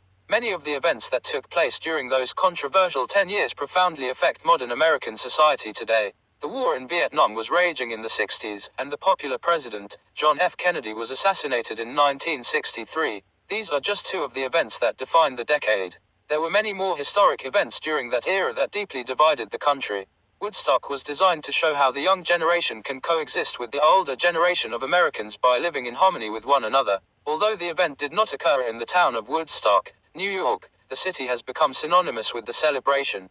More than 400,000 young people gathered at the dairy farm in the small town of White Lake, New York to witness music history in the making. Rolling Stone magazine listed the event as one of the 50 moments that changed the history of rock and roll. Some of the biggest names in rock history performed at the three-day event, including The Who, The Grateful Dead, Janis Joplin, Jefferson Airplane, and Jimi Hendrix. In all, 32 acts performed at the outdoor festival, and it was free of charge to all. 2 soundtracks were released in the following 2 years. Both albums featured the live performances with introductions. The documentary film Woodstock was released in 1970, and received an Oscar in the Academy Award for Feature Documentary category. It was also deemed a culturally significant by the United States Library of Congress. The United States Department of Veterans Affairs, more commonly known as the Veterans Administration, is an organization dedicated to provide services for all veterans of the U.S. military. It was formed in July 1930, and today employs approximately 280,000 people at hundreds of its offices throughout the U.S. Its annual budget for the 2014 fiscal year is nearly $153 billion, making it one of the largest government agencies in existence today. The department is broken into 3 main subdivisions. It consists of the Veterans Health Administration, the Veterans Benefits Administration, and the National Cemetery Administration.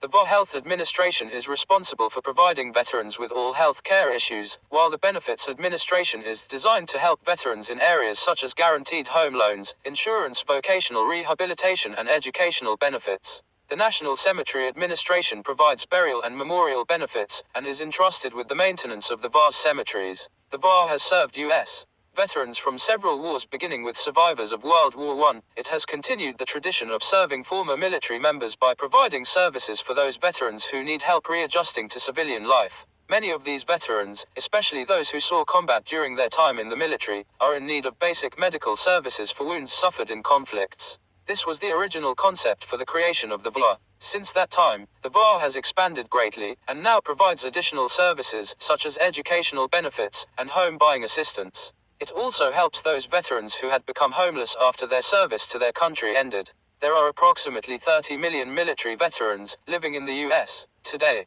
That number represents nearly 10% of the population of the country today. One of the most impactful television series ever to run on American TV was Married with Children. The show aired on the Fox channel for 11 years, and many believe it was responsible for keeping the news station alive during the early years. In 1987, commercial TV in the United States was dominated by the Big Three: the American Broadcasting Company ABC, the National Broadcasting Company NBC, and the Columbia Broadcasting Company CBS. When the Fox channel appeared on the scene, few people gave it much chance to survive in the face of its stiff competition, but Married with Children changed all that. The show followed the exploits of a dysfunctional family that lived in a fictional suburb of Chicago. The main character was the father, Al Bundy, who was a lovable loser living with his self-centered wife and bratty kids. Together, the family makes Al's life miserable as he stumbles and fumbles his way through life. Al works as a shoe salesman that pays very little and has little chance of promotion.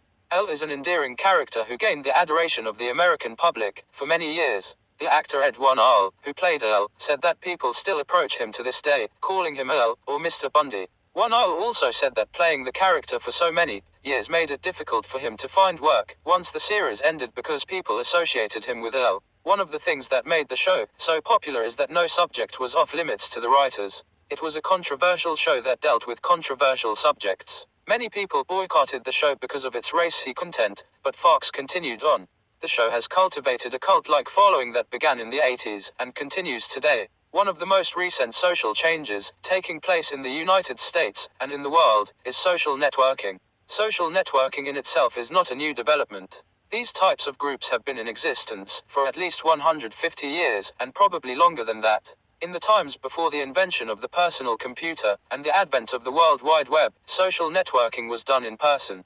People who had similar likes and interests would gather together to share experiences, make new contacts, and promote themselves or their businesses. On the internet, social networking websites made their first appearances during the late 1990s. The first major social networking website in the United States was MySpace. MySpace was a comprehensive, social networking site that allowed its users to exchange messages, share pictures, and make new friends in a way that was never thought of in the past. With MySpace, people who did not go out much could reach out to others from the comfort of their own homes. In 2004, Facebook was created. It was originally a website created for use by Harvard University students, graduates, and faculty, but it soon expanded to include just about everyone.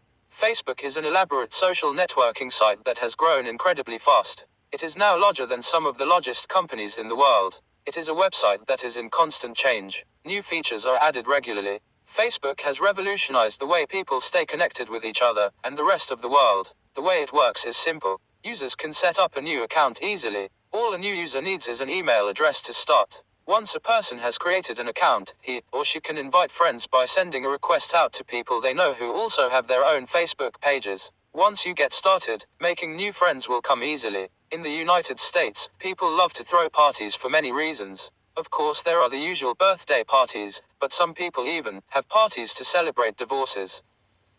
No matter what kind of party you are going to, it's a good idea to make sure you are actually invited. It's considered rude to just show up unless the host, the person giving the party, invited you. You will either get a paper, email, or verbal invitation to a party. Alternately, you can also go as a guest of someone else invited, like as his or her date. Once invited, it is very important to let the host know if you are actually going to show up. Many times hosts have a party catered, which means other people prepare the food. They need to know how much food to have. Letting them know if you are showing up or not helps the host and is considered polite. It's also important to be relatively punctual for a party. Most parties in the US never start exactly when they say they will. Many people like to be fashionably late, that is, showing up about 30 minutes after the party is supposed to start. People like to do this to make a big entrance. Showing up more than 30 minutes before or after is considered rude though. If you show up too early, you are likely to interrupt valuable preparation time of the host. If you show up too late, you are just being rude. Even if it is not a birthday party, it is polite to bring a gift for the host. It doesn't need to be a fancy gift. A bottle of wine, or even flowers, is polite and will be appreciated. A bridal shower is a party when a woman who is about to get married is showered with gifts and well wishes. A bride-to-be will often register at one or several department stores and create a list of things she would like people to give her as presents. This makes it easy for guests of both the bridal shower and the wedding itself to know what kind of things the bride wants. A registry also makes sure that there are no duplicate presents. A bride may want a blender, but she sure doesn't want to receive 3 and have to deal with the hassle of returning extras. Most bridal shower gifts are items that a newly married couple needs to start their life together. These gifts include dishes, pots, pans, and even appliances like toasters and microwave ovens. Many brides also look forward to receiving some money. Cash or checks are considered appropriate gifts for a bridal shower. The money comes in handy to help pay for an expensive wedding. Sometimes people bring tasteless gifts like lingerie to bridal showers. Some people think those gifts are good because they help the new couple spice up their married life. Others find these types of presents embarrassing. While many bridal showers are surprises, others are planned with input from the bride-to-be. A bridal shower can be small and intimate and held in someone's home.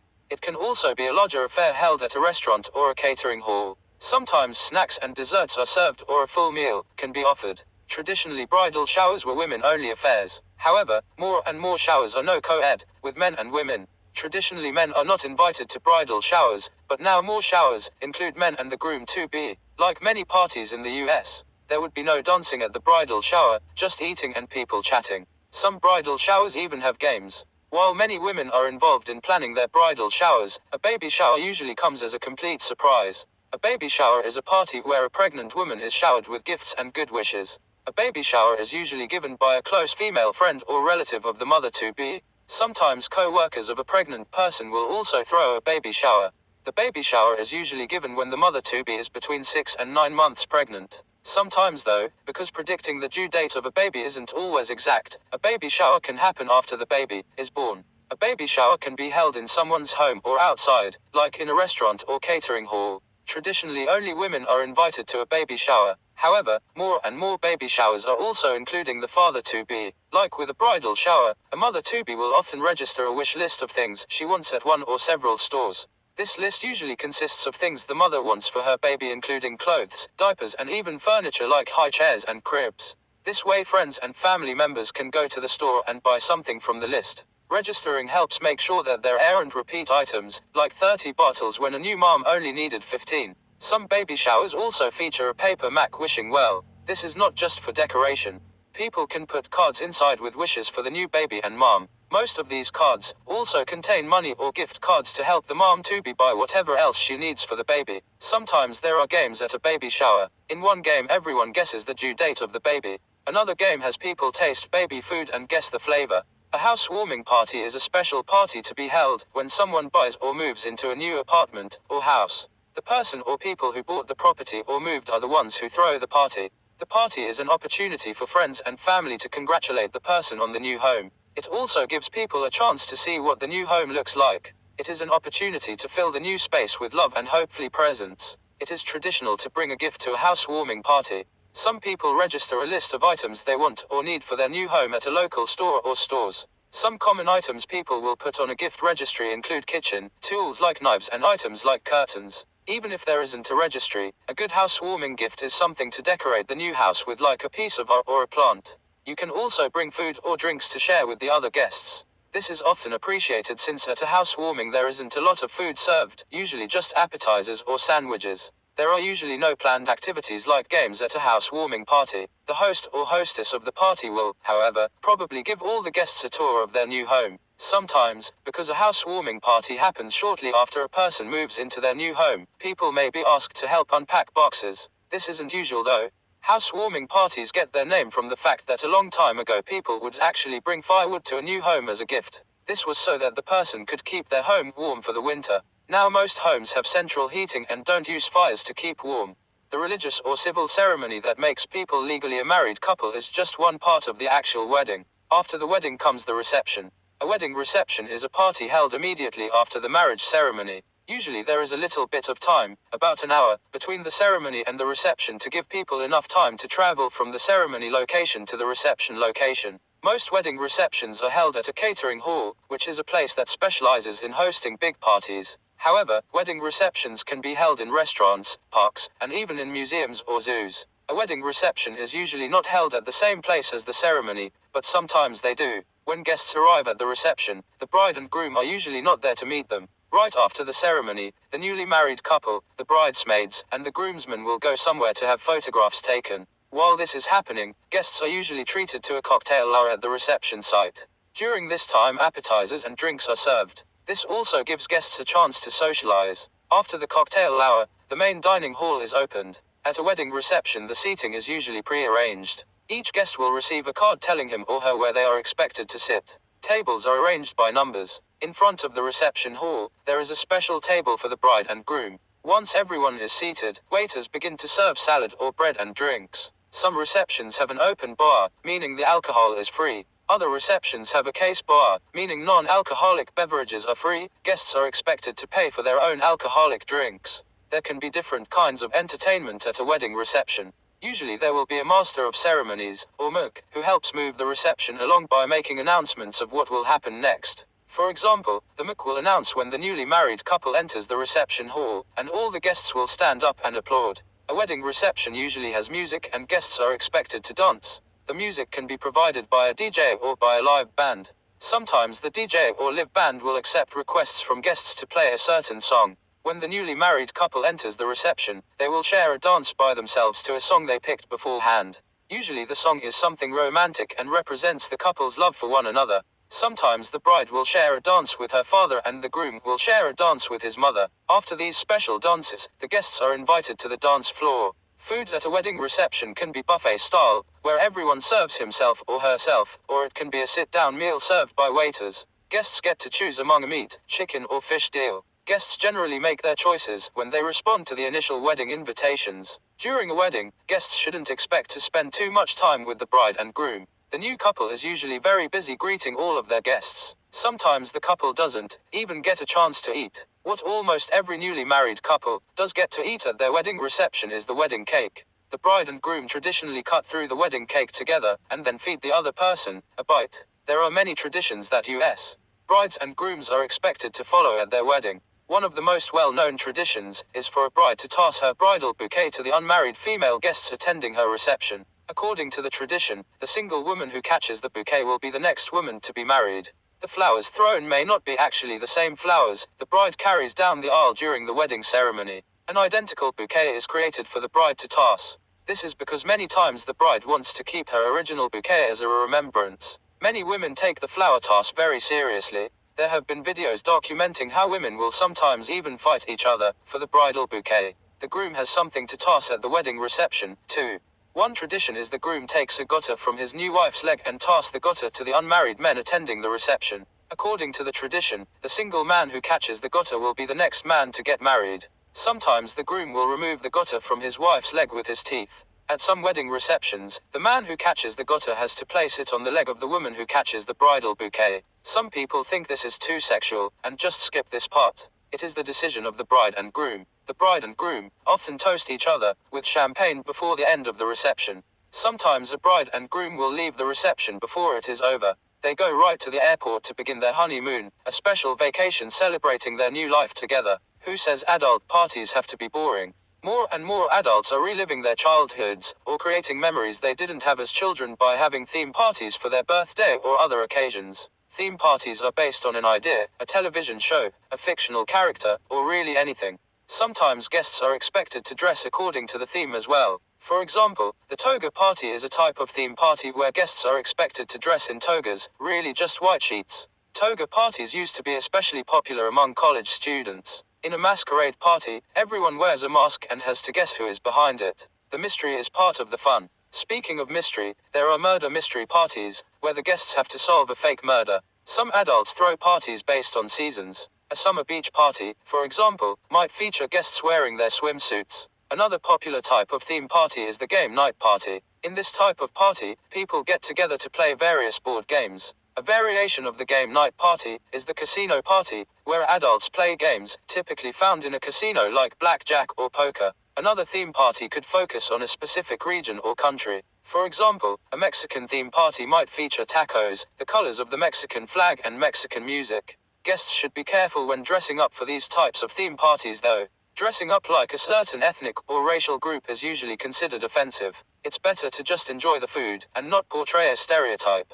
The parenting styles of parents in the United States are often criticized. One type of parenting that is criticized is a helicopter parent. This kind of parents hover over their children like helicopters, which means these parents are always on top of their children. While being an aware and involved parent is not a bad thing, helicopter parents take it to the extreme. The actions of helicopter parents actually hurt children by not teaching them to be responsible for their actions. For example, a helicopter parents would call their adult college-age child to wake them up to go to class when part of college is learning to be responsible and learning to manage your own time. Helicopter parents are also overly worried about their kids getting hurt. This means helicopter parents hold back their child's natural curiosity. Part of growing up means your kid has to get hurt, physically and emotionally. This is how lessons are learned. Instead, the kids of helicopter parents can grow up to be overly needy, dependent adults. Some people blame the rise of helicopter parenting on the rise of cell phones. Mobile phones make it easier for parents to track their kids all the time. The opposite of the helicopter mom is the free-range mom. The free-range mom follows a slow parenting style, meaning she lets her kids explore the world at their own pace with little direction. The name free range comes from the idea that kids should have the freedom to explore their world or range in a way that makes sense to them. This often means that free-range moms will not schedule activities like extra classes or play dates for their kids. Instead, a free-range mom will just let her child play in a park. There is less of an emphasis on things like the latest toys. Having your kid physically attached to you probably doesn't sound like fun, but an American pediatrician, William Sears, promotes a style of parenting that keeps small children as physically attached as possible. This is called attachment parenting. The idea behind attachment parenting is that if a small baby feels protected and safe by physical contact with their parent, especially their mother, that child will grow up to be a more independent adult. One way parents are encouraged to be close to their babies is by using a sling or a wrap to carry the baby around instead of putting the baby in a carriage. This is often called wearing your baby. Parents are also encouraged to sleep with their babies. Parents are too big to fit in a crib, so instead parents are told to bring the baby into the adult bed. This is supposed to teach the baby about sleep regulation, as well, since the baby will learn to mimic adult sleep patterns. This co-sleeping is controversial though. There are concerns that babies sleeping with adults could suffocate, accidentally get crushed, or fall off the bed. There is also concern about sudden infant death syndrome, or SIDS, where babies just suddenly stop breathing. Another marker of attachment parenting is not worrying about spoiling a baby. Many times parents feel that paying attention to a baby's every cry makes them too needy or spoiled. Attachment parenting feels that every baby's cry should be responded to and that the baby should never be left to cry it out. Instead, the baby should be comforted and crying should be taken as a signal that the baby needs something. Most attachment parents also breastfeed on demand, feeling that not only is this physically healthier, but also promotes a bond between mother and child. Not all kids' birthday parties in the US are created equal. Sometimes it seems like the birthday parties are about showing off and entertaining the parents of kids in addition to children. Most children's birthday parties are held in the home of the birthday boy or girl. It used to be that children's parties were just for children. Parents would drop their kids off and come back when the party was over to bring them home. Now it is more common for the parents of guests to stay for the party as well. This gives the adults time and space to socialize while the kids play games. Kids and adults don't always have the same tastes in food. So when adults are invited to stay for a child's birthday party, there is usually fancier food for the adults like cheese, crackers, and fruit platters. Meanwhile the kids eat hot dogs and potato chips. While the children drink punch, juice, or soda, the parents may be sipping cocktails, beer, or wine. Entertainment for a party of mixed adults and children also goes beyond the usual clown or magician. Sometimes there will be a DJ, and the adults will dance. Party games are not just for the kids, either. While the children play traditional games like pin, the tail on the donkey, the adults may play casino-type games like blackjack or poker. Not everyone likes this trend of adults and children partying together. Some feel that the parties should be kept separate. Some people worry about adults getting drunk in front of the kids. Others worry about kids getting abused by adults they don't know. For others, it is just about allowing a kid to have their special day. There is also a concern that these mixed parties encourage a sense of competition among parents in a community. In the United States, someone legally becomes an adult when they turn 18 years old. At 18, US citizens can vote. They can also serve in the military and go fight in wars for the country. An 18-year-old can also buy cigarettes and other tobacco products, but 18-year-olds cannot buy alcoholic beverages. People in the US need to wait until they are 21 to be able to do that. At the age of 18, people can legally live on their own, work, and get married. However, turning 18 doesn't mean everyone is ready to take on adult responsibilities. At the age of 18, most people are just graduating from high school. Many will go to college. Some young people choose to go to college, far from their homes and live in dormitories. Others pick a college close to home and stay with their parents to save money. Yet others will choose to live on their own. Legally, a parent does not have to provide for their child when the child turns 18. Some parents in the US take this very seriously and expect their children to move out as soon as they turn 18. Some parents will even forcibly kick their kids out when the kids turn 18. There tends to be some difference about this depending on if the kid is female or male. It is considered more acceptable for a female to stay living with her parents after her 18th birthday. Many females aren't expected to leave their parents' house until they get married. There is still an expectation for young men, however, to go out and live independent lives as soon as they can. With the economy of the US struggling, some adult children are returning to their parents' home in their 20s and 30s. These are called boomerang kids, since like a boomerang, they return where they came from. In the United States, the baby boomer generation includes those that were born in the time after World War II. Those babies are now reaching the retirement age. As these adults age, many of their adult children worry about how they will take care of their aging parents. In the United States, it is not common for multiple generations to live under one roof. Once children grow up and get married, they move out, leaving their aging parents to fend for themselves. When these aging parents can no longer take care of themselves, because of age or illness, it is not uncommon for adult children in the US to place their elderly parents in a nursing home. A nursing home is a facility that offers care for the elderly and ill 24 hours a day. As the name suggests, nursing homes has medical nurses, doctors, social workers, and therapists to help aging adults deal with the challenges of daily life. Most nursing homes also have social activities for the elderly to engage in and keep active. These activities range from games to dance classes and movie nights. Nursing homes are supposed to provide 3 nutritious meals for their residents. Nursing homes are controversial, however. There have been cases across the country of staff in nursing homes abusing and even robbing the elderly residents. There are different states and federal agencies that are supposed to oversee nursing home facilities. Some people feel that it should be the responsibility of family members, especially adult children, to care for their aging or ill parents. However, many adult children have their own children and families to take care of, and do not have the means to care for their elderly parents. Others worry about medical skills needed if their elderly parents are seriously ill. The stereotype is that Americans are lazy, but studies show that people in the US get less vacation time than people in other parts of the world. A typical American worker gets 2 or 3 weeks off out of a whole year for vacation. Most US workers cannot take those 2 or 3 weeks consecutively.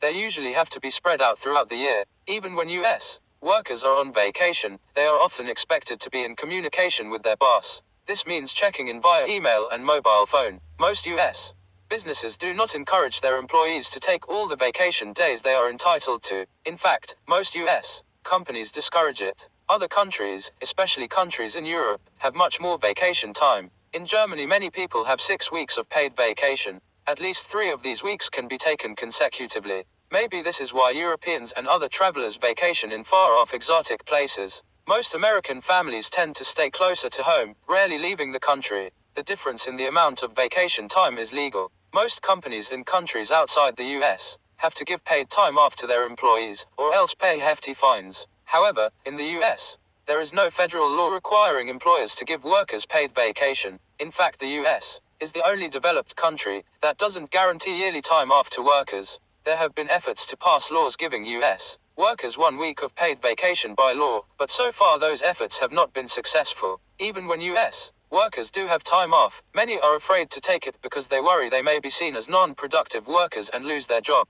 Other workers worry about going on vacation and having a mountain of work when they return. Camping is a popular way for many people in the United States to spend their vacation. Camping involves people leaving the comfort of their home and driving to spend a few nights or more in the great outdoors. When people camp, they can sleep in a tent, a camper, or if they want to be fancier, they can sleep in a cabin. Some people like to really rough it and use no shelter except for a sleeping bag and sleep under the stars. Some people drive across the US in what is known as a recreational vehicle or RV, which is a trailer. Inside there are beds, a tiny bathroom and a kitchen. There are campgrounds all over the United States. These are places where campers gather together and usually pay a fee to pitch a tent or place a camper in a designated outdoor spot. Many of these campgrounds have water hoses and electric hookups so that people can wash dishes and themselves and plug in a radio or their computers. Most campsites also have a fire ring or pit, which is a hole in the ground where people can safely make a fire for roasting marshmallows, a popular camping activity. There usually is also a picnic table for people to eat their meals. Many of these campgrounds also have shared bathrooms complete with showers. Some campgrounds have playgrounds, pools, and game rooms. Some also organize activities for people who like sing-alongs, where people will gather together and sing songs. Usually it is illegal to camp in a place not designated as an official campsite, meaning you can't just pitch a tent in a forest. When people go camping, they often do other outdoor activities like fishing, canoeing, hiking, kayaking, swimming, horseback riding and mountain biking. Having your own space is a sign of success in the United States. However, renting an apartment is not easy.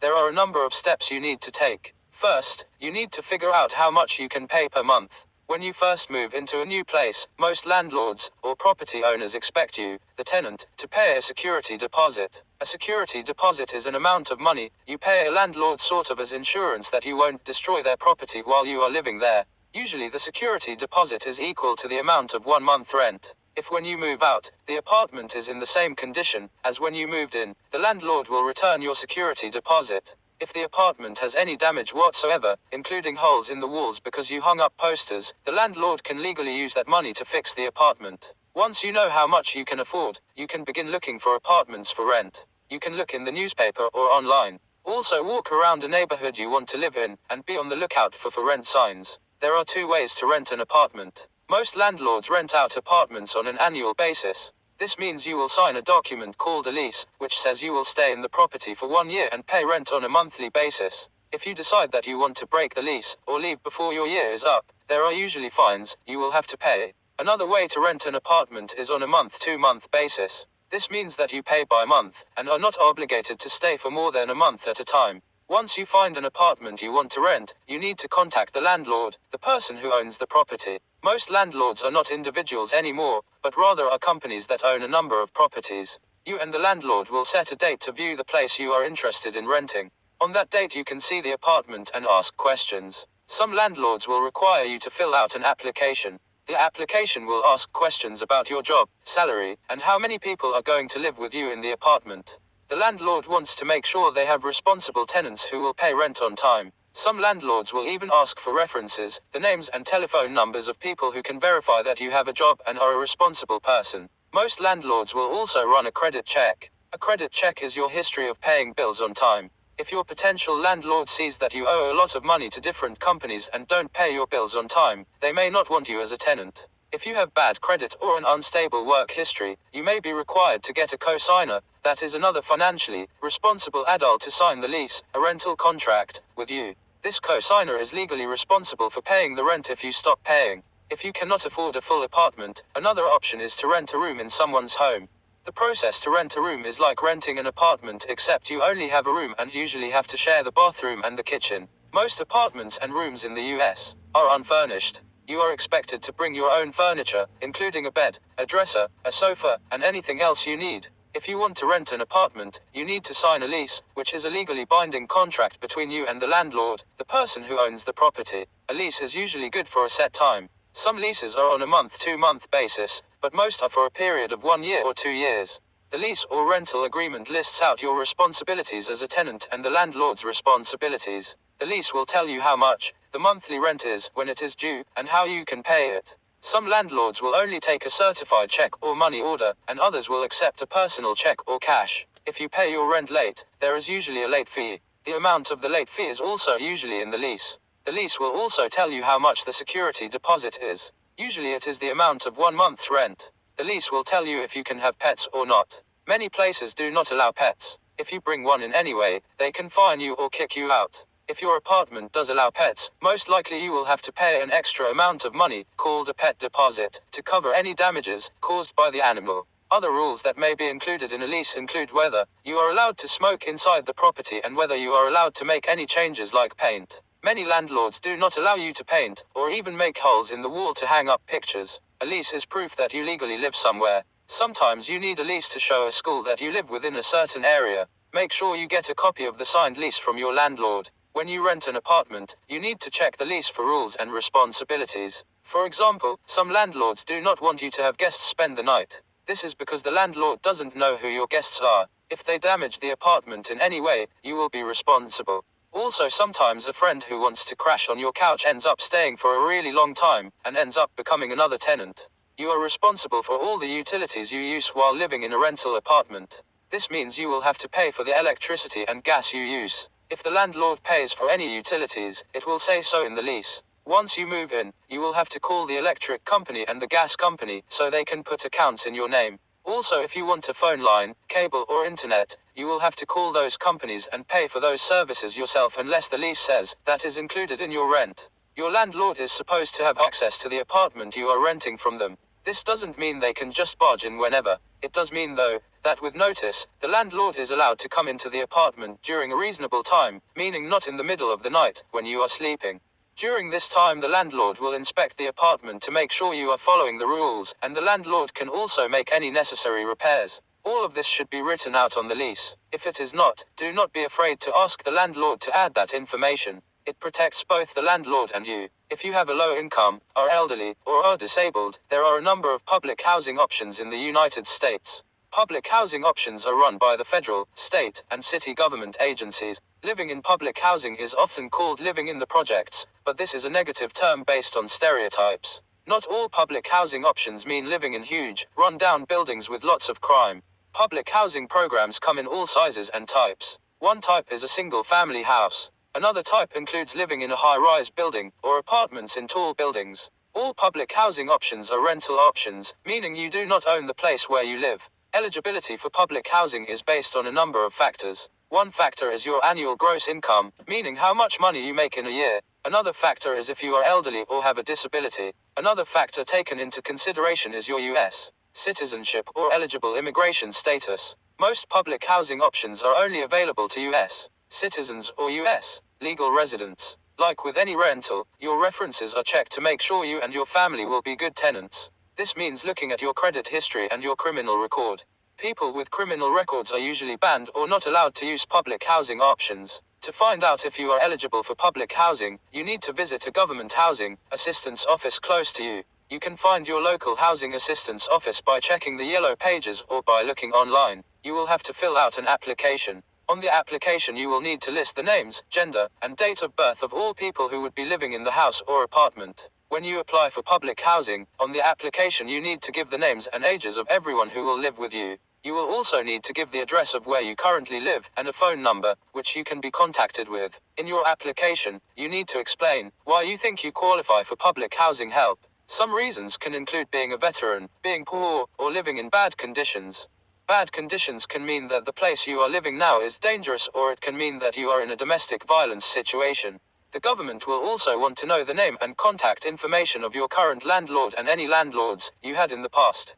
This is so that the government can find out if you are a good tenant. You will also need to tell the government how much money you make in a year and how you make that money. You can't just make that information up. You will need to provide your boss's information, old checks, and bank statements. The government may visit you in your current home and interview you and people you live with. Other things the government will ask for are your birth certificate and the birth certificates of all people who will live with you and proof that you pay taxes, like a tax return. If you are eligible for any public housing assistance, you will get a letter. If you're approved, you'll be put on a waiting list. You may be on the waiting list for a long time before you actually can move into a public housing unit. This is because there are many people applying and eligible for help. Sometimes you can be waiting for years. Section 8 is also called the Housing Choice Voucher Program. Very poor families, the elderly, and disabled people can get up to about $2,000 a month to help pay rent in single-family homes and apartments. Families who qualify do not get a completely free ride though. In order to qualify, you must be able to pay about 30% of the rent yourself. The rest of the rent is paid directly by the government to a landlord. Not all landlords accept Section 8. If you qualify for Section 8, it is your responsibility to find a landlord who accepts the program. Eligibility for the program depends on your annual income and how many people are in your family. To qualify, you have to be a U.S. citizen or a legal resident of the U.S. If you are undocumented or have a tourist visa, you cannot apply for this program. Like with all public housing programs, you will have to fill out an application to see if you qualify. On the application you will have to say how much money you make, how much money you have in the bank, and how many people are in your family. You will have to give proof of how much you make. The government will ask to speak to your boss, see your bank statements and proof that you pay taxes. If you qualify, you will probably be put on a waiting list. Section 8, like other public housing programs, has many people applying for them. You could be waiting many years before you actually get a voucher, which is like a coupon that says how much rent the government is willing to pay for you. If a landlord accepts you and your Section 8 voucher, you still have to sign a lease or rental contract. The game of baseball in the United States is the oldest major league sport in the country. Major League Baseball traces its roots back to the 1880s, but the game had been enjoyed by Americans for decades before then. The origins of the game are in question.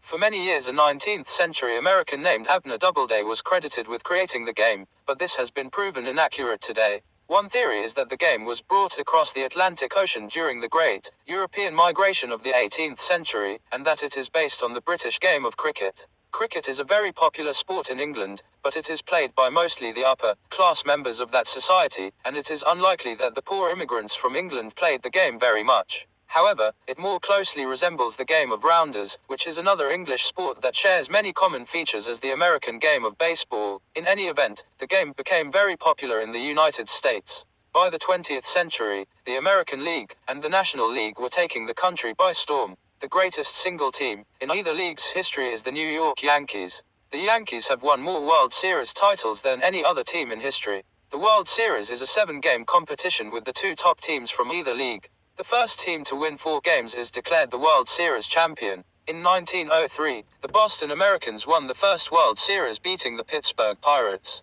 This was the start of an annual series matchup between the 2 leagues. To date, the Yankees have won 27 championships in 40 appearances, with the team's most recent title coming in 2009. The St. Louis Cardinals lead the National League with 11 titles in 19 appearances, with its last title coming in 2011.